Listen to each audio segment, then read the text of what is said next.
In the blazing August heat of 1887, a young Boston schoolteacher named Clara Whitfield collapsed face down in the Arizona desert, her dreams of educating frontier children dying with her under the merciless sun. What she didn't know was that salvation rode toward her on horseback, and with it, a love story that would transform not just her life, but an entire community. Stay with me until the end of this incredible true tale of survival, love, and legacy, and let me know in the comments what city you're watching from, so I can see how far this amazing story has traveled. The desert doesn't forgive. It doesn't negotiate. And on that scorching August morning in 1887, it was about to claim another victim. Clara Whitfield's lips were cracked like dried river clay, her tongue swollen and useless in her mouth. Each step sent lightning bolts of pain through her blistered feet. But she forced herself forward across the endless expanse of sand and rock that stretched toward the wavering horizon. Her once pristine traveling dress, the navy blue wool she'd worn with such pride when she left Boston 3 weeks ago, now hung in tatters around her slight frame. "Just a little further," she whispered to herself, the words barely audible even to her own ears. The leather satchel containing her precious books, McGuffey's Reader's Arithmetic Primers, and her personal copy of Shakespeare felt like it weighed 100 pounds, but she couldn't bring herself to abandon it. These books were her future, her purpose, her reason for being in this God-forsaken wilderness. 3 weeks. Had it really been only 3 weeks since she'd stood on the platform at South Station in Boston? Her heart bursting with excitement and determination. Her supervisor at the Boston Public School District had been skeptical when she'd announced her intention to take a teaching position in the Arizona Territory. "Clara, dear," Mrs. Henderson had said, her voice dripping with condescension, "surely you don't mean to throw away your promising career here for some wild adventure in the desert and think of your reputation, your future prospects for marriage." But Clara had been resolute. At 24, she was already considered an old maid by Boston standards, and she'd grown tired of the suffocating expectations of proper society. The advertisement in the educational journal had seemed like a divine intervention. Schoolteacher wanted for the growing community of Copper Creek, Arizona Territory. Good pay housing provided opportunity to shape young minds on the frontier. She'd written immediately, and the response had been encouraging. Copper Creek was a booming mining town, they'd said, with dozens of families eager to provide their children with a proper education. The town council had even sent travel funds enough to get her to Tucson by train and then by stagecoach to Copper Creek. The journey west had been arduous but exhilarating. Clara had pressed her face to the train window as the landscape gradually transformed from the familiar green hills of New England to the vast prairies of the Midwest, then to the stark alien beauty of the desert Southwest. At each stop, she'd written letters to her sister Margaret back in Boston, describing the adventure with the enthusiasm of a child on Christmas morning. But when the stagecoach had finally reached what was supposed to be Copper Creek, Clara's heart had sunk like a stone. The booming mining town was nothing more than a collection of abandoned buildings, their windows dark and empty, their doors hanging open like the mouths of dead fish. Tumbleweeds rolled down what had once been Main Street, and the only sound was the mournful whistle of wind through broken boards. "This is it, miss," the stagecoach driver had said, not even bothering to get down from his seat. "Copper Creek." But where is everyone?" Clara had stammered, looking around at the ghost town in disbelief. The driver had shrugged. "Mine played out about 6 months ago. Folks packed up and left. Sorry, miss, but this is as far as I go. You want to come back to Tucson with me?" Clara had shaken her head, her pride warring with her common sense. She couldn't go back to Boston in defeat, couldn't face the knowing smiles and whispered, "I told you so's," of her former colleagues. There had to be another way. "What's the nearest town?" she'd asked. "Tombstone's about 100 miles south. Big silver mining town, lots of folks. Might be they could use a teacher." 100 miles, on foot through the desert with only the few supplies she'd brought for her new life in Copper Creek. It had seemed impossible then, but Clara Whitfield had always been stubborn. Some called it her greatest flaw, others her greatest strength. She'd set out the next morning, reasoning that if she walked during the cooler hours of dawn and dusk, and rested during the heat of the day, she could make the journey in 4 or 5 days. She had some food, a canteen of water, and her unshakable faith that God would see her through. That faith was being sorely tested now. The first 2 days hadn't been so bad. She'd managed to find shade during the worst heat, had rationed her water carefully, and had even felt a strange sort of exhilaration at her own daring. Here she was, Clara Whitfield of Beacon Hill, walking alone across the Arizona territory like some kind of pioneer woman. Margaret would never believe it, but by the third day her water was running low and her food was nearly gone. The landscape seemed to stretch endlessly in all directions with no sign of human habitation. The sun beat down with an intensity that seemed almost personal, as if the desert itself were determined to break her spirit. On the fourth day, she'd finished the last of her water. Now, on what she feared might be her final morning, Clara could barely remember why she'd thought this journey was such a good idea. Her lips were too dry to pray, but her mind formed the words anyway. Please God, if this is how my story ends, let someone find my books. Let them not be wasted. She stumbled, her knees hitting the rocky ground with jarring force. The impact sent shockwaves of pain up her legs, and for a moment she simply knelt there, swaying slightly in the rising heat. The sun was climbing higher now, and she knew that soon it would be unbearable. She needed to find shade, needed to rest, but when she looked around, she saw nothing but endless expanse in every direction. Get up, she told herself. Get up, Clara. You didn't come this far to give up now. But her legs felt like water, and when she tried to stand, the world tilted sickeningly around her. She managed to get to her feet, took 2 more steps, and then her knees buckled again. This time, she didn't get up. Clara lay on her side, clutching her book satchel to her chest like a life preserver. The leather was hot against her skin, but somehow the weight of it was comforting. At least if someone found her, they'd know what she'd been trying to do. They'd know she'd been a teacher, that she'd had dreams and purpose and hope. The sun climbed higher, and Clara closed her eyes against its merciless glare. She thought of Margaret, probably sitting in her comfortable parlor in Boston at this very moment, perhaps reading one of those romantic novels she was so fond of. She thought of her students back at the Boston public school, sweet children with their eager faces and dirty hands raised high in the air when they knew an answer.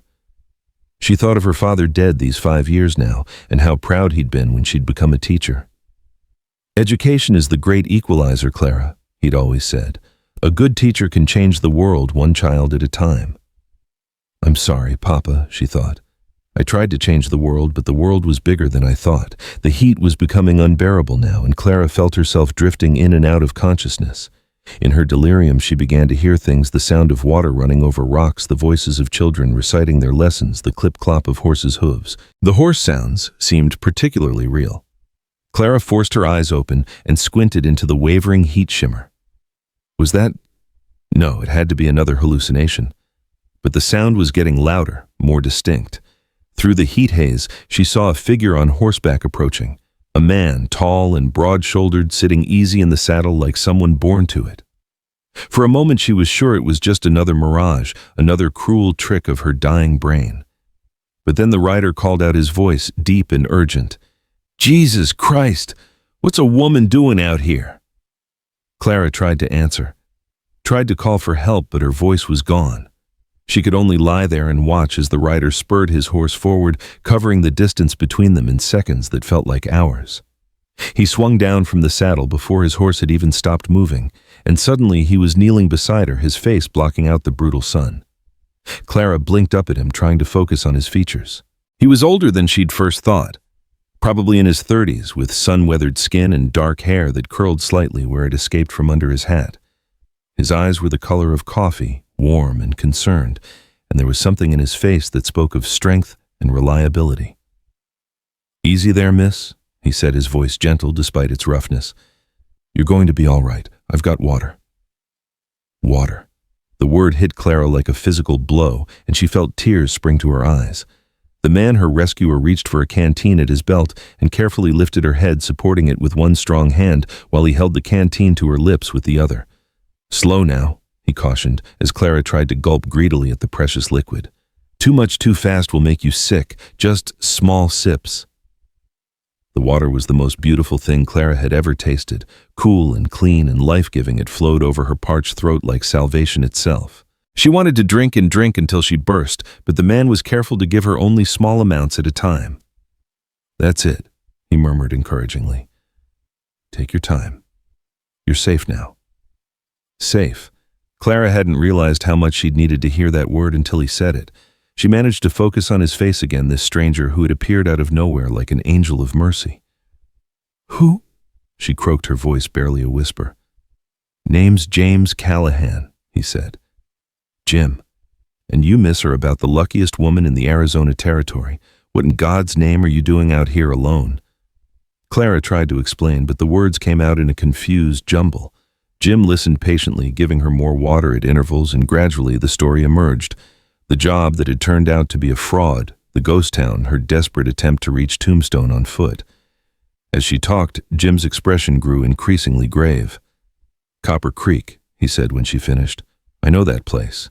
Been a ghost town for the better part of a year. Whoever sent you that job offer was either badly out of touch or running some kind of confidence game." The possibility that she'd been deliberately deceived hadn't occurred to Clara, and the thought made her feel sick all over again. But the money they sent for travel? Probably figured they'd get more than their money's worth from whatever suckers they could lure out here, Jim said grimly. "It's not uncommon, unfortunately. The territory's full of folks looking to take advantage of greenhorns from back east." Clara felt her cheeks burn with embarrassment. Greenhorn? Is that what she was? Just another naive Easterner who'd fallen for a frontier con game. Jim seemed to sense her distress. "Hey now," he said softly. "Don't you go blaming yourself for this. You couldn't have known. The important thing is that you're alive, and you're going to stay that way if I have anything to say about it." He helped her sit up, supporting her back with his arm. "Think you can handle a little more water and maybe some food? I've got some jerky and hardtack in my saddlebags." Food. Clara's stomach cramped at the thought of it. She nodded eagerly, and Jim moved to his horse, a magnificent black stallion that stood patiently nearby. As he rummaged through his saddlebags, Clara took the opportunity to really look at him for the first time. James Callahan was clearly a man of the frontier. His clothes were well made, but practical. His boots were expensive but worn, and there was an air of quiet competence about him that spoke of someone who was used to handling whatever life threw at him. His horse alone probably cost more than Clara made in a year of teaching, and the silver concho on his hatband caught the sunlight like a star. He returned with strips of dried beef and hard biscuits, settling himself cross-legged beside her in the sand. "Eat slow," he advised, handing her a piece of jerky. "Your stomach's probably forgotten what food feels like." The jerky was tough and salty, but to Clara it tasted better than any feast she'd ever eaten. As she chewed, Jim studied her with those warm brown eyes, and she found herself wondering what he saw when he looked at her. Probably a foolish woman who'd bitten off more than she could chew, she thought with chagrin. "So you're a teacher," Jim said after a while. It wasn't a question. Clara nodded, swallowing the last of her jerky. "Was. I suppose I'll have to find something else now." "Why?" The simple question caught her off guard. "Well, there's no school now, no job. I'll have to go back to Boston, I suppose, though I don't know how I'll afford the train fare." Jim was quiet for a long moment, his gaze fixed on the horizon. "What if I told you there might be another option?" Clara's heart skipped. "What do you mean?" "I own a ranch about 20 miles north of here," Jim said slowly, as if he were thinking through the idea as he spoke. "The Circle C. It's a good-sized spread, and I employ about 30 men. Some of them have families, children who could use schooling. Been thinking for a while about finding a teacher, but good ones are hard to come by out here." Clara stared at him. "You're offering me a job." "I'm suggesting we talk about it," Jim said carefully. "You need work and I need a teacher. Might be we can help each other out." It seemed too good to be true, and Clara's natural caution reasserted itself. "I don't even know you, Mr. Callahan. For all I know, you could be—" She trailed off, realizing how ungrateful she sounded. Jim chuckled, a rich, warm sound that somehow made Clara feel safer. "For all you know, I could be an axe murderer who preys on stranded school teachers. That's smart thinking, Miss Whitfield, Clara Whitfield.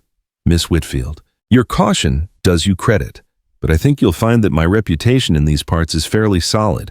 Ask anyone in Tombstone about Jim Callahan of the Circle C, and they'll tell you I'm an honest man who pays his debts and keeps his word." Clara wanted to believe him. God, how she wanted to believe him, but she'd already been burned once by trusting too quickly. Jim seemed to understand her hesitation. "Tell you what," he said. Why don't you come to the ranch for a few days?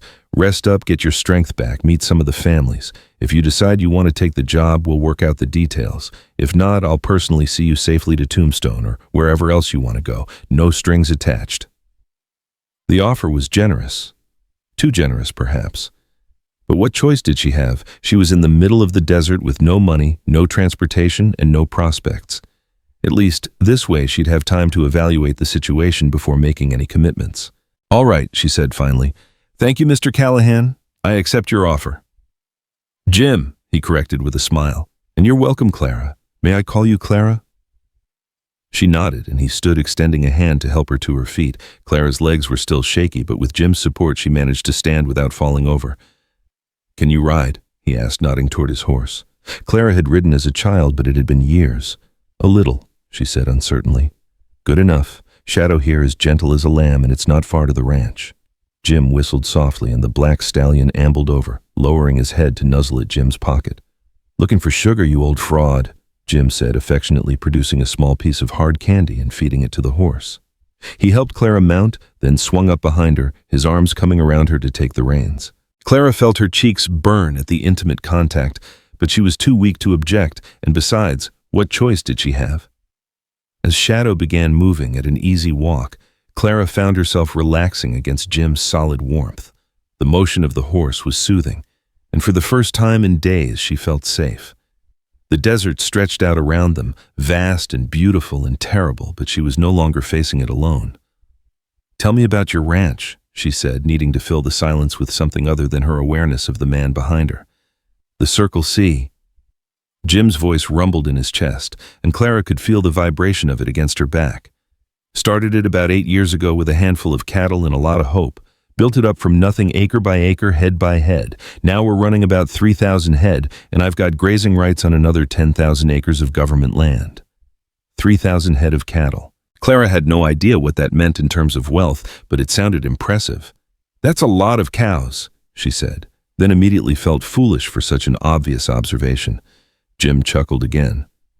"That it is. Takes a lot of work to keep them all fed and healthy and branded. That's why I need good men, and why those men need to know their families are being taken care of. School would go a long way toward keeping my best hands happy." It made sense from a business perspective, Clara realized. Happy workers were productive workers, and men with families had more reason to stay in one place. Still, she sensed there was more to Jim's motivation than simple economics. "Do you have children of your own, Mr. Jim?" she asked. There was a pause before he answered. "No, never married. Been too busy building the ranch, I suppose." Another pause. "What about you, husband family?" "No husband," Clara said, then added with a touch of defensiveness, "I've been too busy with my teaching career." "Nothing wrong with that," Jim said easily. "A woman should be able to make her own way in the world if she's got the gumption for it. Takes courage to leave everything you know and strike out for the frontier." Clara felt a warm glow at his words. So few men understood her desire for independence, her need to make something of herself beyond marriage and motherhood.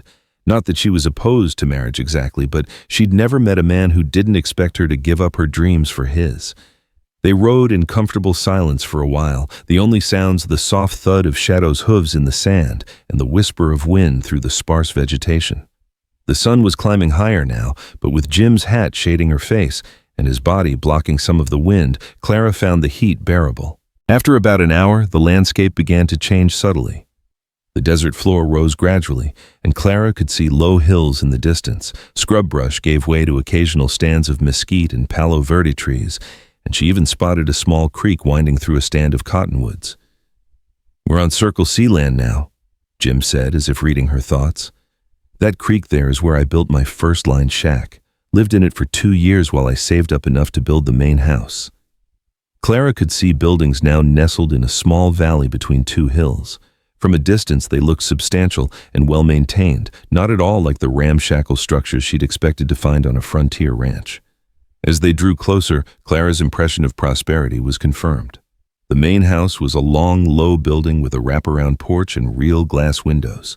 The barn was enormous, easily twice the size of the house, and there were several other outbuildings scattered around the compound. A vegetable garden flourished near the house, and she could see clothes hanging on lines behind what looked like bunkhouses for the ranch hands. "It's beautiful," Clara said, and she meant it. There was something deeply appealing about the ranch, something that spoke of home and family and permanence. "Wait until you see it in the evening," Jim said. "The way the light hits those hills at sunset, well, it's something to see." They rode into the ranch yard, and immediately Clara was aware of eyes watching them. Men emerged from the barn and the bunkhouses, their faces curious and welcoming. A woman appeared on the porch of the main house, wiping her hands on her apron. Jim brought Shadow to a halt near the porch and dismounted, then helped Clara down. Her legs were still unsteady, and she was grateful for his supporting hand under her elbow. "Rosa," Jim called to the woman on the porch, "this is Miss Clara Whitfield. She's going to be our guest for a few days. Could you fix up the spare room?" Rosa was a middle-aged Mexican woman with kind eyes and graying hair. She looked Clara up and down, taking in her bedraggled appearance, and her expression softened with sympathy. "Of course, Senor Jim. Miss Whitfield, you look like you could use a good meal and a hot bath." A hot bath. Clara nearly wept at the thought of it. "That sounds wonderful, Mrs. Just Rosa, miss. I keep house for Senor Jim. Come, you must be exhausted." As Rosa bustled Clara toward the house, she caught a glimpse of Jim talking to one of his men, their voices too low for her to hear. But she noticed the way the cowboy's eyes widened when Jim said something, and the way the man nodded respectfully before hurrying off toward the bunkhouses. The interior of the house was even more impressive than the outside. The main room was spacious and comfortable, with heavy wooden furniture and colorful Mexican rugs on the floor. A massive stone fireplace dominated one wall, and the others were lined with bookshelves filled with leather-bound volumes. "Senor Jim, he loves to read," Rosa explained, noticing Clara's fascination with the books. "Every time he goes to Tucson or Tombstone, he comes back with more books. Says a man's mind needs feeding just like his body." Clara felt another surge of unexpected hope. A man who loved books, might truly value education, might genuinely want to provide schooling for the children on his ranch. Rosa led her down a hallway to a sunny bedroom with a large window overlooking the valley. A brass bed dominated the room, covered with a beautiful quilt in shades of blue and green. A washstand with a porcelain basin and pitcher stood against one wall, and there was even a small writing desk under the window. "This is lovely," Clara said softly. "I'll bring you hot water for washing," Rosa said. "And then you must eat. You're nothing but skin and bones, poor child." Left alone, Clara moved to the window and looked out over the ranch. In the distance, she could see cattle grazing peacefully, dark dots against the golden grass. Closer to the house, she spotted several small buildings she hadn't noticed before, cabins, perhaps for married hands and their families. Children? Were there really children here who needed schooling? Or was Jim Callahan simply a good Samaritan who couldn't bear to leave a woman to die in the desert? A soft knock interrupted her thoughts, and Rosa entered with a steaming pitcher of water and an armload of towels. "I've put out some clean clothes for you," Rosa said, nodding toward the bed where Clara noticed a simple but well-made dress had been laid out. "They belong to Senor Jim's sister. She's about your size, I think." "His sister? She died 2 years ago. Fever." Rosa crossed herself. "But she would want her things to be useful, not just taking up space in trunks." Clara felt a pang of sympathy for Jim. To lose a sister so young. "Was she married? Did she live here?" "See, she and her husband had a little cabin down by the creek. He took their children back east after she died, said he couldn't bear to stay." Rosa's expression was sad. Senor Jim, he was heartbroken, loved that little girl like she was his own daughter. Children. So there had been children here, at least until recently. Clara felt another piece of the puzzle fall into place. After Rosa left, Clara stripped off her ruined traveling dress and washed with the hot water, scrubbing away days of desert grit and sweat. The clean dress fit her almost perfectly, and she was grateful to have something decent to wear again. When she emerged from the bedroom, she found Jim waiting in the main room. He'd cleaned up too, she noticed, and changed into a fresh shirt. His dark hair was still damp from washing, and he looked younger somehow, less weathered. "Feeling better?" he asked, rising from his chair as she entered. "Much thank you, and thank you for the dress. Rosa told me it was your sister's." Something flickered in Jim's eyes. "Elizabeth would have liked you," he said quietly. "She always said this place needed a teacher." Before Clara could respond, Rosa appeared with a tray laden with food, thick slices of roast beef, fresh bread, vegetables from the garden, and a pitcher of cold milk. Clara's mouth watered at the sight of it. "Rosa's the best cook in the territory. Jim said, pulling out a chair for Clara at the large dining table.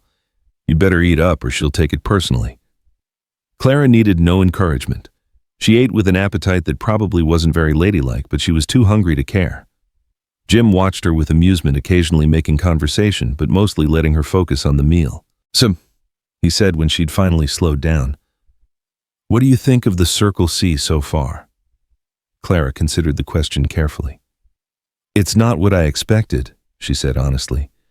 "When you said you owned a ranch, I pictured something much more primitive." Jim laughed. "Most folks do, but I believe in building for the long term. This ranch is going to last, and that means making it a place where people want to stay, want to raise families." "Rosa mentioned that your sister and her family lived here." "Elizabeth and Tom, yes, and their daughter Sarah." Jim's expression grew distant. "Sarah was 6 when they died, bright as a button, that little girl. She would have loved having a real school." Clara heard the pain in his voice and felt her heart clench with sympathy. "I'm sorry for your loss." "Thank you." Jim was quiet for a moment, then seemed to shake off his melancholy. "But that's all the more reason to build that school now. There are other families here, other children who deserve a chance at education." "How many children?" Clara asked. "Right now, 8, ranging in age from 5 to 13, but more families are coming all the time.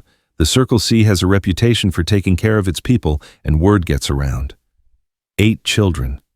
It wasn't a large school, but it was a start. And if Jim was right about more families coming, "Where would this school be?" Clara asked. "I didn't see a schoolhouse when we rode in." "That's because there isn't one yet," Jim said with a grin. "I figured we'd need to know what the teacher wanted before we built it. Some folks like their schools simple and plain, others want something fancier." Clara felt a little thrill at the thought of designing her own schoolhouse, of creating exactly the kind of learning environment she'd always dreamed of. "You'd really let me help plan it." "It would be your school, Clara, your domain. I'd expect you to have opinions about how it should be set up." His words sent a warm flush through her chest. Her school. Her domain. After years of working within the rigid constraints of the Boston school system, the idea of having complete control over her classroom was intoxicating, but she forced herself to be practical. "What about pay housing? I need to know the details before I can make any decisions."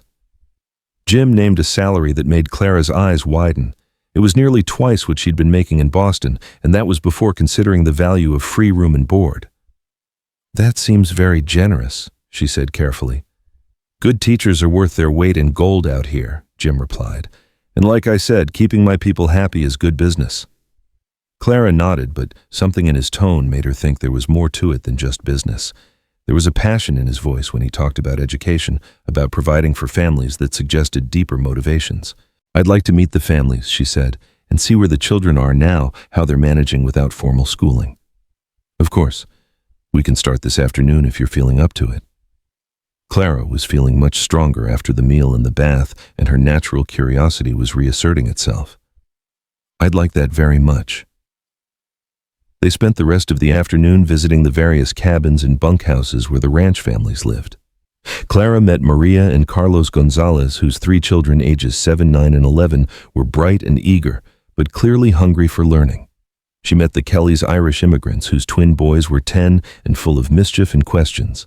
There was the widowed Mrs. Patterson with her 13-year-old daughter Emma, who helped with cooking and laundry but clearly had a quick mind that yearned for more stimulation. Each family welcomed Clara warmly, and she could see the hope in their eyes when Jim explained why she was there. These people had sacrificed a great deal to make new lives on the frontier, but they hadn't forgotten the importance of education for their children. "The older ones help with ranch work when they're needed," Jim explained as they walked back toward the main house as the sun began to set. "But I've always made it clear that school comes first once we get one established." Clara was impressed by his commitment, but she also sensed the practical challenges ahead. "Some of these children have never been to school at all," she said. "They'll need to start with basics, reading, writing, arithmetic, and the age spread is significant. It won't be easy to teach them all together." "I have faith in you," Jim said simply. They'd reached the porch of the main house, and Jim gestured for Clara to take a seat in one of the rocking chairs. The view from here was spectacular. The valley spread out below them, the hills beyond painted gold and red by the setting sun. "Rosa was right," Clara said softly. The light is beautiful." They sat in comfortable silence, watching the day fade into evening. Gradually, Clara became aware of sounds from around the ranchmen calling to each other as they finished their daily tasks, the lowing of cattle being brought in for the night, the distant sound of laughter from one of the cabins. "It feels like a real community," she said. "That's what I've tried to build," Jim replied. "Not just a business, but a place where people can put down roots, make a life for themselves and their families." Clara turned to study his profile in the fading light. "Why is that so important to you?" Jim was quiet for a long moment, and Clara wondered if she'd overstepped. But then he began to speak, his voice low and thoughtful. "I grew up poor," he said. "Really poor. My father was a drunk who couldn't hold a job, and my mother took in washing to keep food on the table. When I was 12, they sent me to work in a factory back in Pennsylvania. 14 hours a day, 6 days a week for barely enough money to survive." Clara felt her heart clench at the image of Jim as a child trapped in such harsh circumstances. "I couldn't read," he continued. "Couldn't write my own name. I was just another piece of machinery as far as the factory owners were concerned. But there was a woman, Mrs. Morrison, who ran a little night school for working children. She saw something in me, I guess because she wouldn't give up, taught me to read using old newspapers and Bible verses." "She changed your life," Clara said softly. "She gave me a future," Jim said. "Showed me that there was more to the world than just scraping by from day to day. By the time I was 16, I was keeping books for the factory. By 18, I'd saved enough money to head west and start over." The pieces were falling into place now. Jim's love of books, his commitment to education, his determination to provide opportunities for others. "Mrs. Morrison would be proud," Clara said. "I hope so. I named the ranch after her, Circle C, for Catherine Morrison. She died before I could bring her out here to see what she'd helped create." Clara felt tears prick her eyes at the simple eloquence of his tribute. This rough-hewn rancher had a poet's soul and a depth of feeling that took her breath away. "That's beautiful," she whispered. Jim turned to look at her, and in the golden light of sunset his eyes seemed to glow. "So what do you say?" "Clara Whitfield. Will you help me build something worthy of Mrs. Morrison's memory?" Looking into his earnest face, surrounded by the peaceful beauty of the ranch he'd built from nothing, Clara felt something shift inside her chest. This wasn't just about taking a job anymore. This was about becoming part of something larger than herself, something meaningful and lasting. "Yes," she said simply. "Yes, I will." Jim's smile was like the sunrise, warm and bright and full of promise. "Then welcome to the Circle C school, Marm. I have a feeling this is going to be the beginning of something wonderful." As the stars began to appear in the vast Arizona sky, Clara rocked gently in her chair and allowed herself to imagine the future that lay ahead. A schoolhouse filled with eager young faces, the satisfaction of watching minds bloom and grow, the deep contentment of knowing she was making a real difference in the world. She'd come to the desert looking for a job and nearly died in the attempt. Instead, she'd found something she hadn't even known she was searching for: a purpose, a community, and perhaps, if she was very lucky, the beginning of a love story that would last a lifetime. The desert wind whispered through the cottonwood trees, carrying with it the promise of tomorrow and all the tomorrows to come. And Clara Whitfield, no longer the lost woman who'd collapsed in the sand that morning, smiled and began to plan her new life under the infinite western sky. The first light of dawn was just beginning to paint the eastern hills when Clara woke to the sound of voices outside her window. For a moment she lay still, disoriented by the unfamiliar surroundings, before the events of the previous day came flooding back. The desert, the collapsed Jim Callahan appearing like salvation itself, the ranch, the families, the promise of a school. She rose quickly and dressed in Elizabeth's borrowed clothes, her heart racing with a mixture of excitement and nervousness. Today would be her first real day at the Circle C, her first step toward building the life she'd dreamed of during those long, dark hours in the desert. The voices outside grew more urgent, and Clara caught fragments of conversation that made her blood run cold. "Ryder came in about an hour ago. Apache war party, maybe 20 strong. Burned out the Henderson place. Apache." Clara's hands trembled as she finished buttoning her dress. She'd heard stories back east, terrible stories of Indian raids and scalping parties, but they'd seemed like something from another world. not a real danger that could touch her personally. She hurried to the main room where she found Jim standing with several of his men around the large table. Maps were spread across its surface and the men's faces were grim. "Clara," Jim said, looking up as she entered. "Good you're awake. We may have a situation."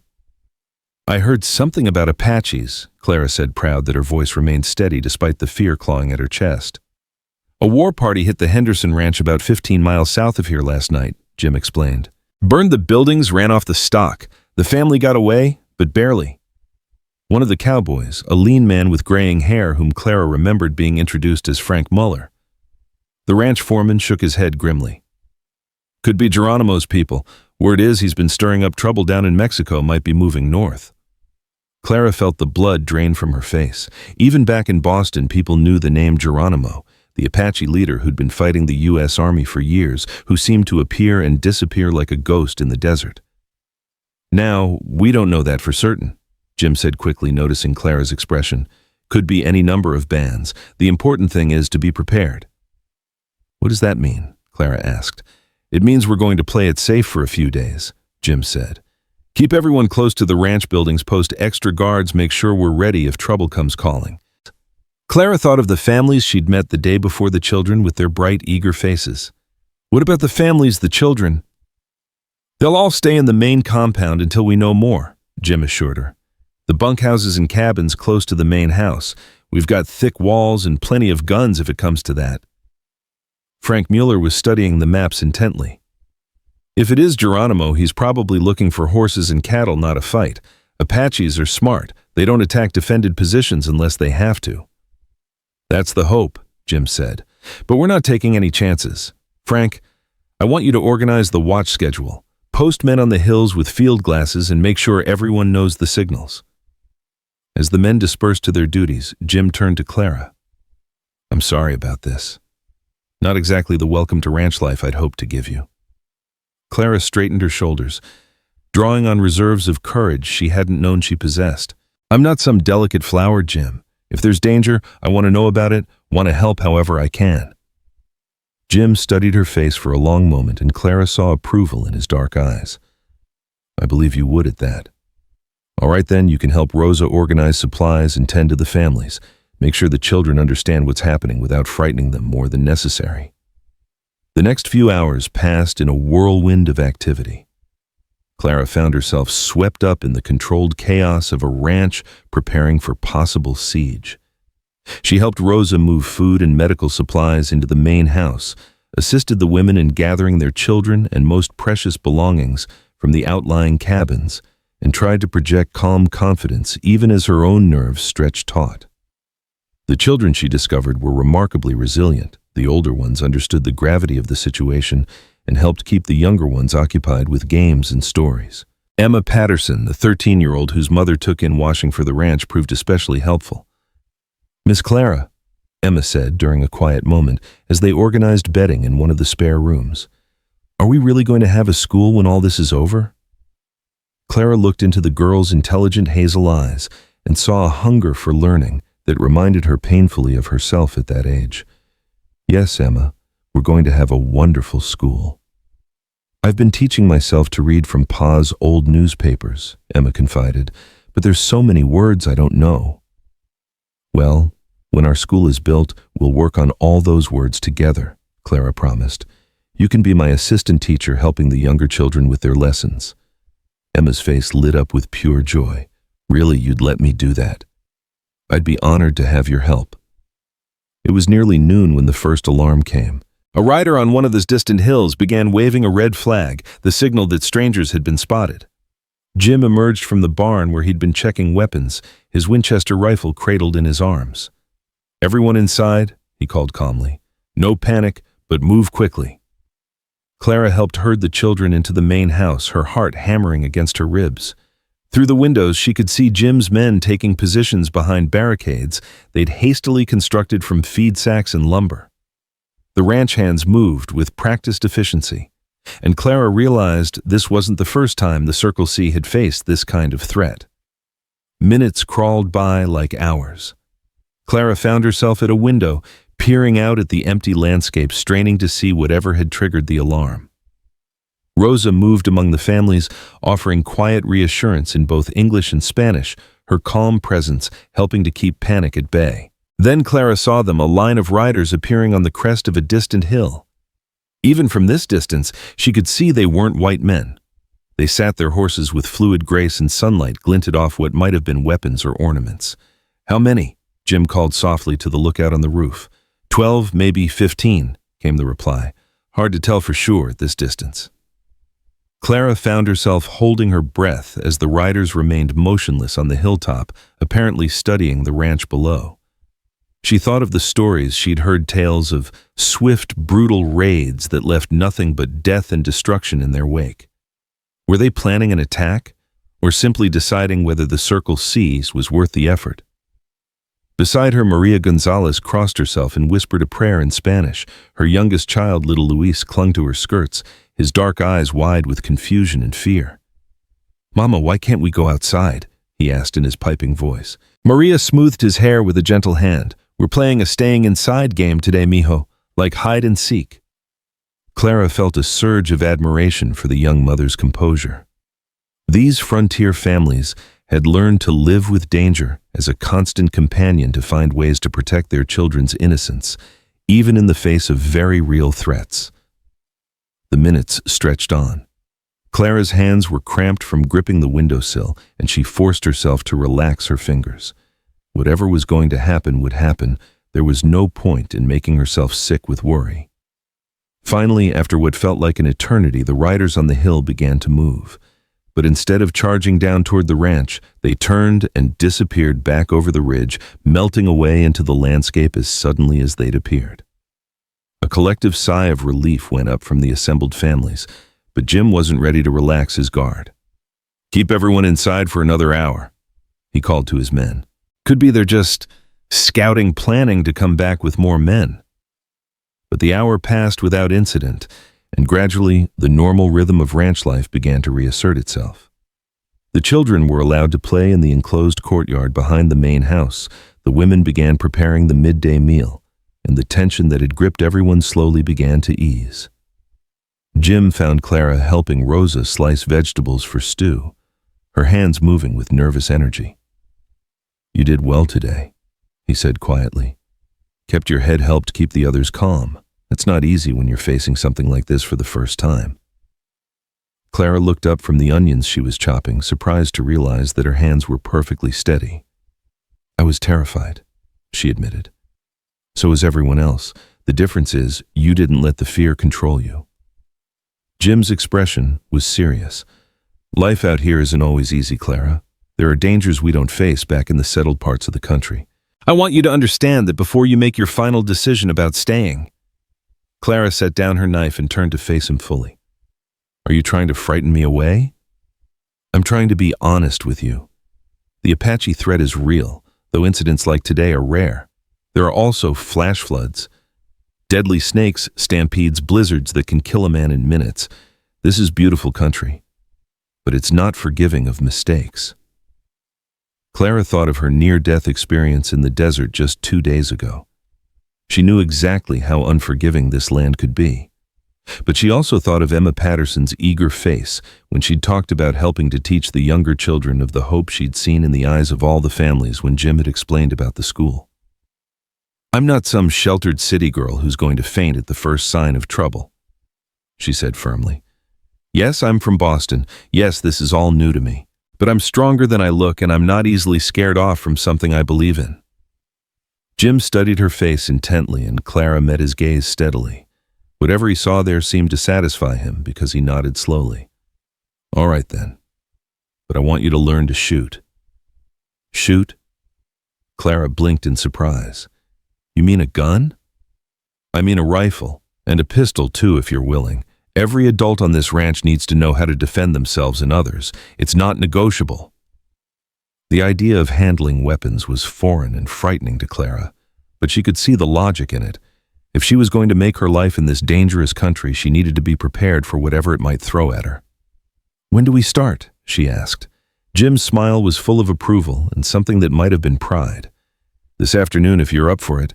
Frank's the best shot on the ranch. He can teach you the basics." The rest of the day passed more peacefully. The Apache scare seemed to have been just that, a scare.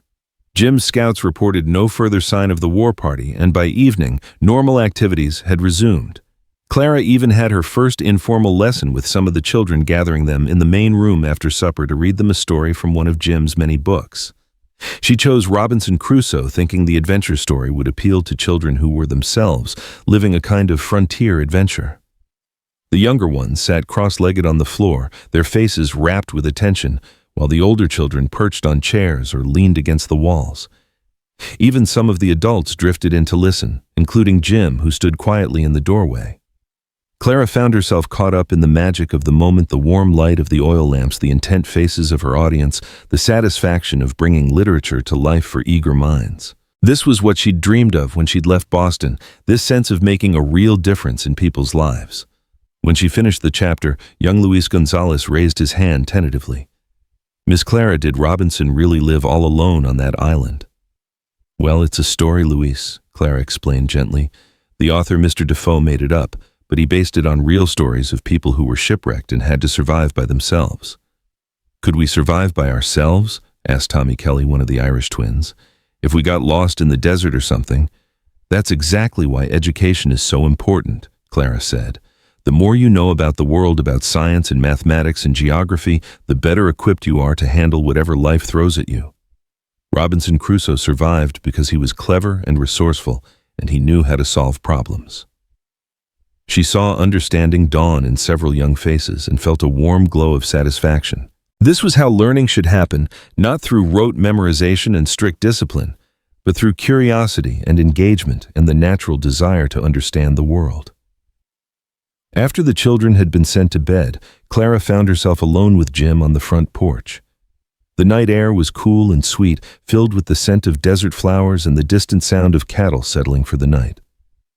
"You're a natural teacher," Jim said, settling into the rocking chair beside hers.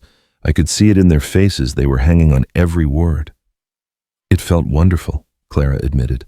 "I'd forgotten how much I loved that part of teaching, seeing that spark of understanding in a child's eyes." "What made you want to become a teacher in the first place?" Clara rocked gently, thinking back to her childhood in Boston. "My father, I suppose. He was a clerk in a shipping office, but he loved books, loved learning. He used to say that education was the one thing nobody could ever take away from you, that it would open doors you didn't even know existed." "Sounds like a wise man." "He was. He died when I was 19, just as I was finishing my teacher training. I think he would have loved knowing that I ended up out here helping to build something from the ground up." Jim was quiet for a moment, and when he spoke, his voice was thoughtful. "What about your mother? Is she still in Boston?" Clara's expression darkened slightly. "She died when I was 12, consumption. After that, it was just Papa and me against the world." "I'm sorry. That must have been hard." "It was. But it also made me independent, made me realize I couldn't count on anyone else to take care of me. That's why I've never married. I've never met a man who understood that I needed to be my own person, not just someone's wife." Jim turned to look at her, his dark eyes serious in the starlight. "Marriage should be a partnership, Clara. Two people building something together, each bringing their own strengths to the union. A man who'd ask you to give up teaching would be a fool." There was something in his tone that made Clara's heart skip a beat. Was he speaking hypothetically, or was there a deeper meaning to his words? She found herself studying his profile in the dim light, noting the strong line of his jaw, the way his hair curled slightly at the collar. "What about you?" She asked, her voice softer than she'd intended. "You said you'd never married because you were too busy building the ranch, but surely there must have been women." Jim was quiet for so long that Clara began to think he wouldn't answer. When he finally spoke, there was a note of old pain in his voice. "There was someone back in Pennsylvania, before I came west. Rebecca." He paused, seeming to gather his thoughts. "I was young, maybe 22, and I thought I was in love. But when I told her about my plans to head west to try to make something of myself, she laughed. Said I was a fool to give up steady work for some wild dream about owning land. She didn't want to come with you. She wanted me to stay, to be content with what I had. Said if I really loved her, I'd give up this crazy notion of going west." Jim's hands tightened on the arms of his rocking chair. "I chose the dream. Do you regret it?" Jim looked out over his ranch, his gaze taking in the buildings he'd constructed, the land he'd claimed, and improved the community he'd built from nothing. "No," he said finally. "I don't regret it. Rebecca and I wanted different things from life. If I'd stayed, I would have been miserable, and eventually that would have made her miserable too. Better to find out before we made promises we couldn't keep." Clara nodded, understanding more than she cared to admit. How many times had she faced similar choices, been asked to choose between her dreams and someone else's expectations of what her life should look like? "The right person would want to build the dream with you," she said quietly. Jim turned to look at her again, and in the starlight, his eyes seemed to glow. "Yes," he said simply. "They would." The moment stretched between them, charged with possibility and unspoken questions. Clara felt her breath catch in her throat, felt something shift and settle in her chest like a key turning in a lock. Then a coyote howled in the distance, breaking the spell, and they both turned toward the sound. "I should probably get some sleep," Clara said, though she was reluctant to end the conversation. "Tomorrow I start learning to shoot, apparently." Jim chuckled. "Frank's a good teacher, patient but thorough. You'll do fine." Clara rose from her chair, then paused.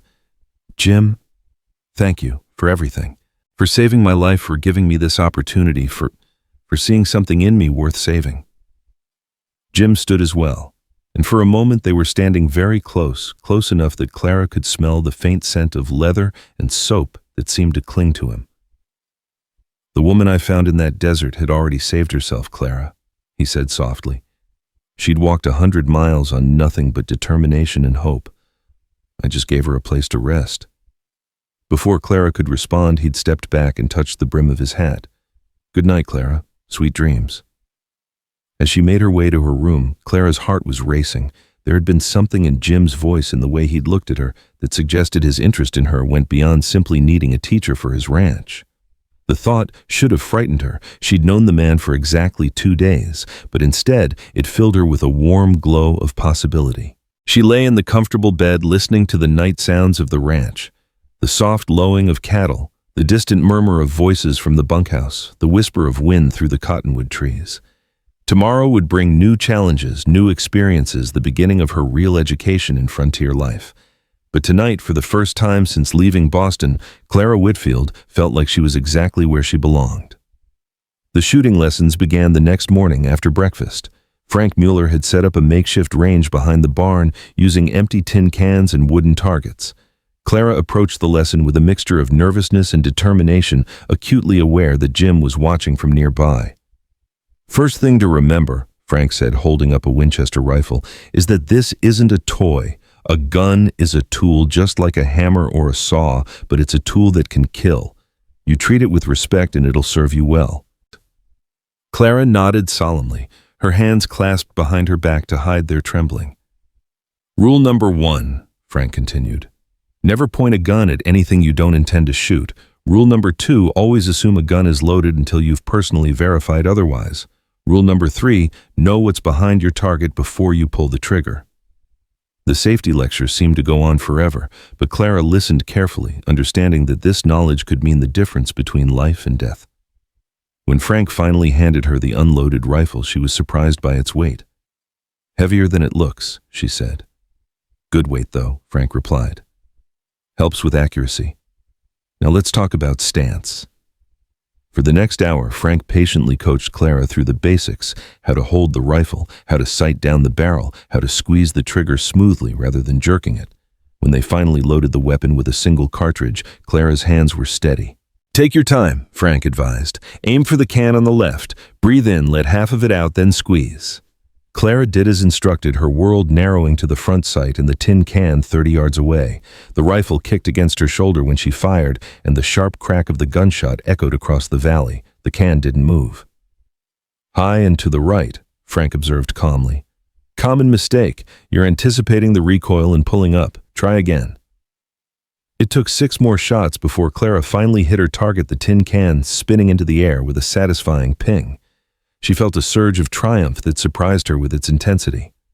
"Well done," Jim said, approaching with a smile. "Natural marksman, I'd say." "Hardly." Clara laughed, but she was pleased by his praise. Though I have to admit there's something satisfying about hitting what you're aiming at. That's the spirit, Frank said approvingly. Most folks who are afraid of guns never get comfortable with them, but you've got good instincts. They spent another hour practicing, and by the end of the session, Clara was hitting the targets more often than not. Her shoulder was sore from the rifle's kick, and her ears were ringing despite the cotton Frank had insisted she stuff in them, but she felt a sense of accomplishment she hadn't expected. Tomorrow we'll try the pistol, Frank said as they cleaned the weapons. Different beast entirely, but useful to know. As they walked back toward the main house, Jim fell into step beside Clara. How do you feel? Competent, Clara said, surprising herself with the answer. I never thought I'd say this, but there's something empowering about knowing you can defend yourself. That's exactly how you should feel. A person who can't protect themselves is always at the mercy of others. They were interrupted by the sound of rapidly approaching hoofbeats. A rider was coming hard toward the ranch from the south, his horse lathered with sweat. Jim's expression immediately grew serious. That's Pete Morrison, he said, naming one of his hands who'd been riding fence on the southern boundary. Something's wrong. Pete pulled up in a cloud of dust, his face grim. Boss, we got trouble. Found what's left of the Henderson place this morning. Clara's blood chilled. The Hendersons were the family whose ranch had been attacked by Apaches 2 days ago. I thought they escaped, Jim said. They did. But they came back yesterday to see what could be salvaged. Pete's voice was heavy with sorrow. Found them this morning. All 3 of them. Looks like the Apaches were waiting. Clara felt the color drain from her face. She thought of the children she'd met of Emma Patterson and little Luis Gonzalez, and a wave of nausea swept over her. Jim's jaw tightened. Anyone else seen this? Just me and Carlos. We covered the bodies, said some words. Figured you'd want to know before we spread the news. You did right. We'll organize a burial party and I'll send word to the Army garrison at Fort Huachuca. Jim paused, his expression thoughtful. Any sign of which way the war party went? Tracks head southwest toward Mexico. But boss, Pete hesitated. There's something else. Found this nailed to what's left of the Hendersons' front door. He reached into his saddlebag and pulled out a piece of paper, partially burned, but still readable. Jim took it and read silently, his expression growing darker with each word. What is it? Clara asked, though she wasn't sure she wanted to know. Jim looked up, his dark eyes troubled. It's a warning. In English. Says any white families south of Tombstone have 3 days to leave or they'll share the Hendersons' fate. The implications hit Clara like a physical blow. The Circle C was definitely south of Tombstone. By the terms of this ultimatum, they were all marked for death. Could be a bluff, Frank Muller said, but his voice lacked conviction. Could be? Jim agreed. But we can't assume that. Pete, I want you to ride to every ranch and homestead within 50 miles. Spread the word about what happened to the Hendersons and tell them about the warning. People need to know what they're facing. What about us? Clara asked. What do we do? Jim was quiet for a long moment, staring out at the hills that surrounded his ranch. Clara could see the struggle in his face. This was his life's work, everything he'd built and fought for. We have 3 choices, he said finally. We can run, pack up the families, and head north to safety. We can send the families away and try to defend the ranch with just the men. Or we can all stay and fight together. What would you choose? Clara asked. Jim's smile was grim but determined. This is my home, Clara. My life. I won't be run off by threats no matter who makes them. But I won't ask other people to die for my dream. Everyone has to make their own choice. Clara thought of the families she'd grown to care about in just 3 days, of the children who trusted her to keep them safe. But she also thought of the schoolhouse they'd planned to build, of the future they could create together if they had the courage to fight for it. I'm staying, she said quietly. Jim turned to look at her, surprise clear in his expression. Clara, you don't understand what you're saying. This could mean— I understand perfectly, Clara interrupted. I'm tired of running from things, Jim. I ran from Boston because I didn't fit in there. I walked 100 miles through the desert rather than go back and admit defeat. I'm not about to start running now, not when I've finally found somewhere I belong. The warmth in Jim's eyes was unmistakable. It could be dangerous. Everything worthwhile is dangerous, Clara replied. Besides, you're going to need a teacher when this is all over. Someone has to stay and make sure there's still a school to build. Frank Muller cleared his throat. If you two are done making speeches, we've got work to do. Can't defend this place if we're not prepared. Jim nodded, his expression shifting into the focused intensity of a man preparing for war. You're right. Frank, start pulling in the outlying herds. I want everything valuable within the defensive perimeter. Clara, help Rosa organize the families. They need to know what's happening, and they need to make their own choices about staying or going. As the three of them hurried toward their respective tasks, Clara felt a strange mixture of fear and exhilaration. In 3 days, she'd gone from a lost woman dying in the desert to someone preparing to defend her new home against Apache raiders. It wasn't the life she'd planned, but it was undeniably her life now. The next few hours were a blur of activity. Word of the ultimatum spread quickly through the ranch community, and one by one the families made their decisions. To Clara's surprise and relief, not a single family chose to leave. This is our home too, Maria Gonzalez said simply when Clara asked if she wanted to take her children to safety. We came here to build a life, not to run at the first sign of trouble. Mrs. Patterson was equally resolute. Emma and I have nowhere else to go, Miss Clara. This ranch gave us a chance when nobody else would. We'll stand by Mr. Jim whatever comes. By evening, the Circle C had transformed into an armed camp. Extra ammunition had been distributed, defensive positions had been strengthened, and guards had been posted on all the surrounding hills. The families had moved into the most defensible buildings, and a system of signals had been established to coordinate any defense. Clara found herself assigned to help with medical preparations, working with Rosa to organize bandages and medical supplies. It was sobering work, forcing her to confront the very real possibility that people she'd grown to care about might be wounded or killed in the coming days. As the sun set on what might be their last peaceful evening, Clara once again found herself on the porch with Jim. But tonight, instead of rocking chairs and quiet conversation, they were checking weapons and discussing defensive strategies. I want you to know, Jim said, as they verified the loads in a pair of Winchester rifles, that what you did today, staying when you could have left it, means more to me than I can say. Clara looked up from the rifle she was examining. Why? Because it tells me something about who you are, about what kind of woman chooses to stand and fight rather than run from danger. What kind is that? Jim's smile was soft but intense. The kind worth fighting for.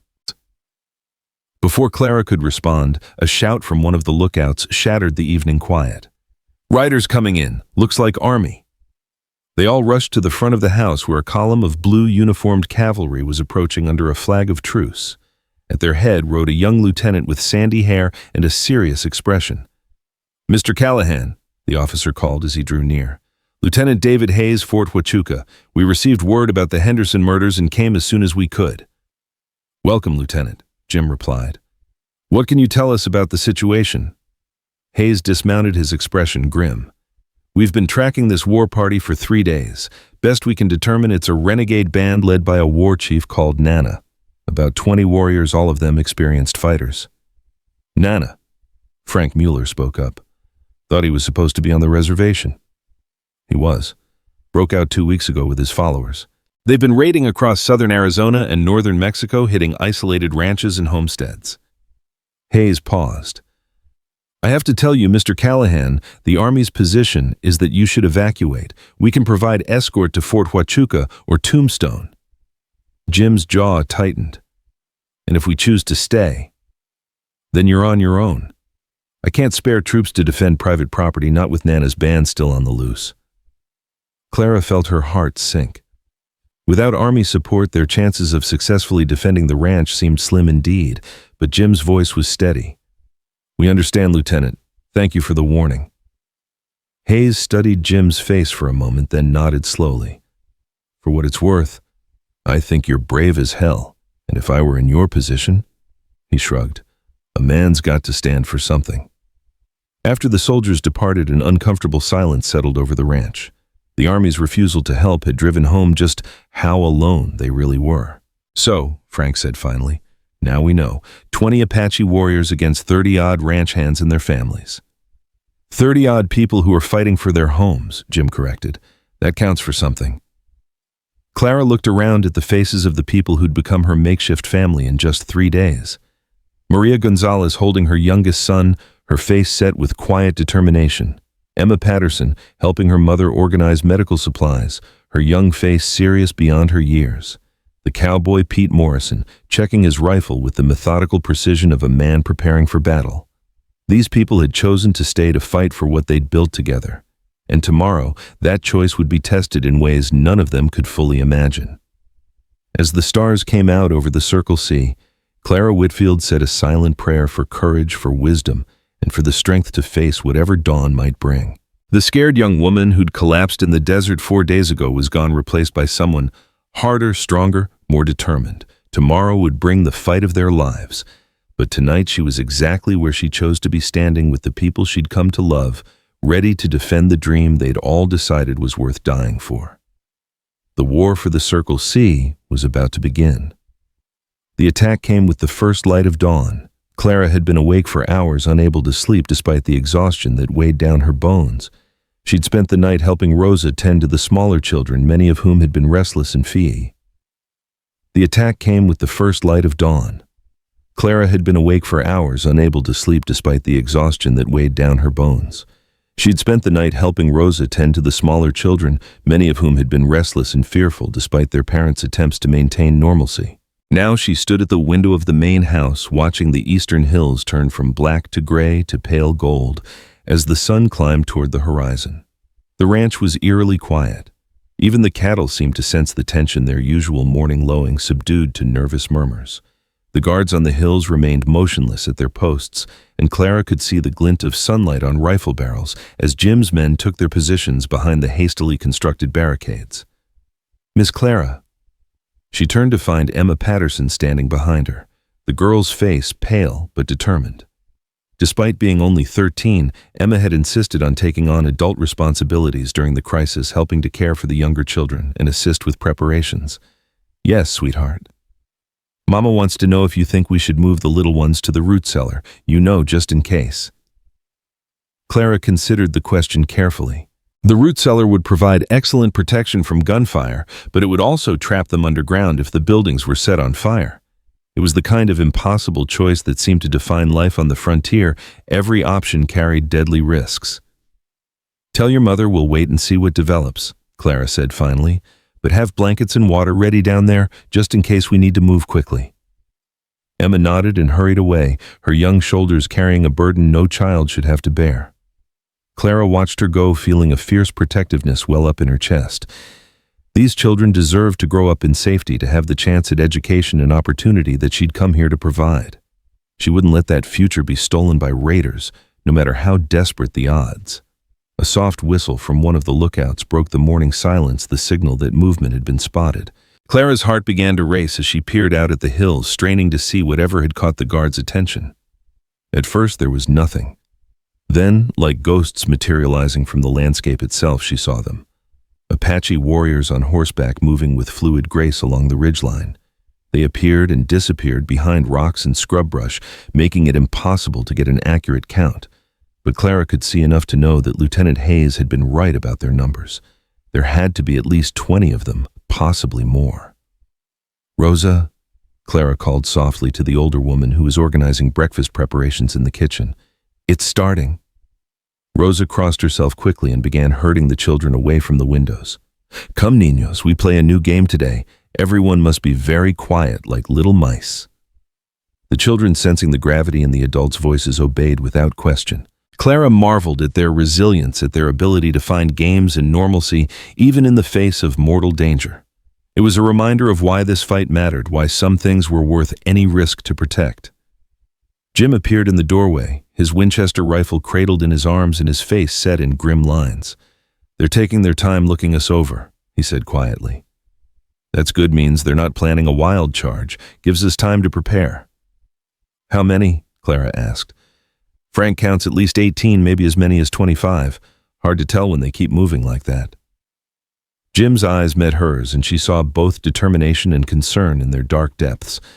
"You sure about staying up here? The root cellar would be safer." Clara straightened her shoulders. "The children need someone calm and steady with them, someone who won't panic if shooting starts. Besides, I can handle a rifle now, remember? You might need every gun you can get." Jim studied her face for a long moment, then nodded slowly. All right, but at the first sign that our defenses are failing, you get those children to safety. Promise me. I promise. He leaned forward and, to Clara's surprise, pressed a quick, gentle kiss to her forehead. For luck, he said softly, then turned and strode back toward his defensive position. Clara touched her forehead where his lips had been feeling a warm glow spread through her chest despite the fear and tension. In that simple gesture, she'd felt something deeper than mere affection, a connection that transcended the short time they'd known each other, a recognition of something profound and lasting.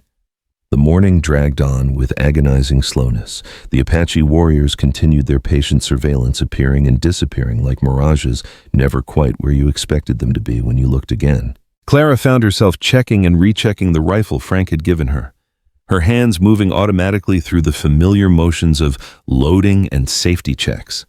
The children, bless them, had adapted to the situation with the remarkable flexibility of youth.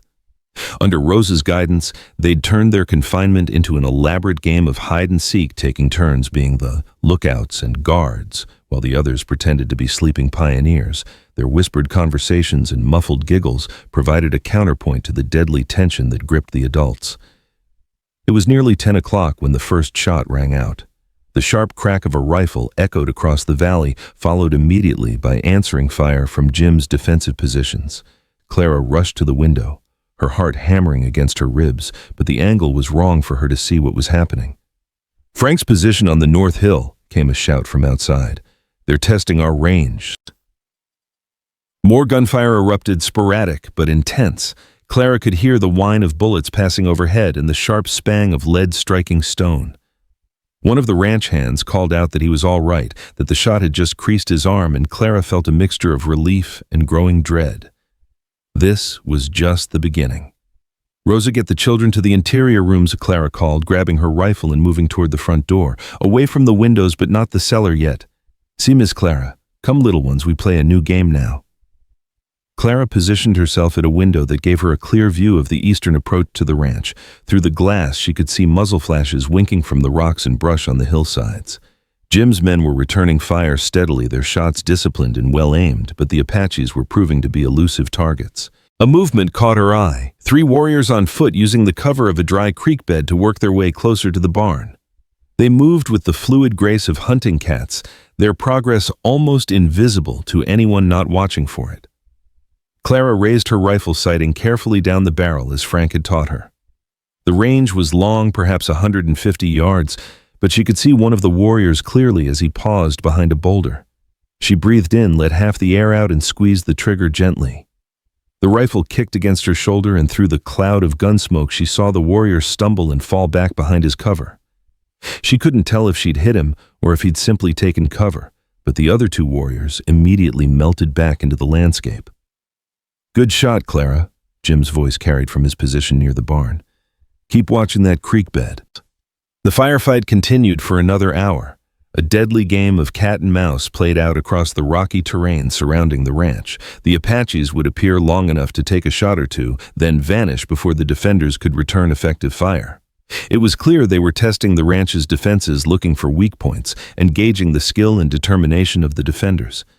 During a lull in the firing, Clara heard a commotion from the back of the house. She turned to find Emma Patterson standing in the doorway, her face white with shock. "Miss Clara, come quick. It's Mama. Something's wrong." Clara's blood turned to ice. She set down her rifle and followed Emma to the kitchen, where she found Mrs. Patterson collapsed on the floor, her breathing labored and her skin ashen. Rosa was kneeling beside her, her experienced hands checking for injuries. "What happened?" Clara asked, dropping to her knees beside the older woman. "I don't know," Emma said, tears streaming down her face. "She was helping with the children and then she just fell down. She keeps saying her chest hurts." Clara's mind raced. The symptoms, chest pain, difficulty breathing, ashen complexion, could indicate any number of serious conditions. Heart attack, stroke, some kind of internal injury. Without a doctor, there was little they could do except try to keep her comfortable and hope for the best. "Rosa helped me get her to one of the bedrooms," Clara said. "Emma, bring blankets and water, and find the laudanum from the medical supplies." They managed to move Mrs. Patterson to a small bedroom at the back of the house, away from the windows and the sounds of gunfire. The older woman was conscious, but clearly in significant pain, her breathing shallow and rapid. "Emma," she whispered, reaching for her daughter's hand. "You stay close to Miss Clara, you hear? She'll take care of you." "Don't talk like that, Mama," Emma said fiercely. "You're going to be fine.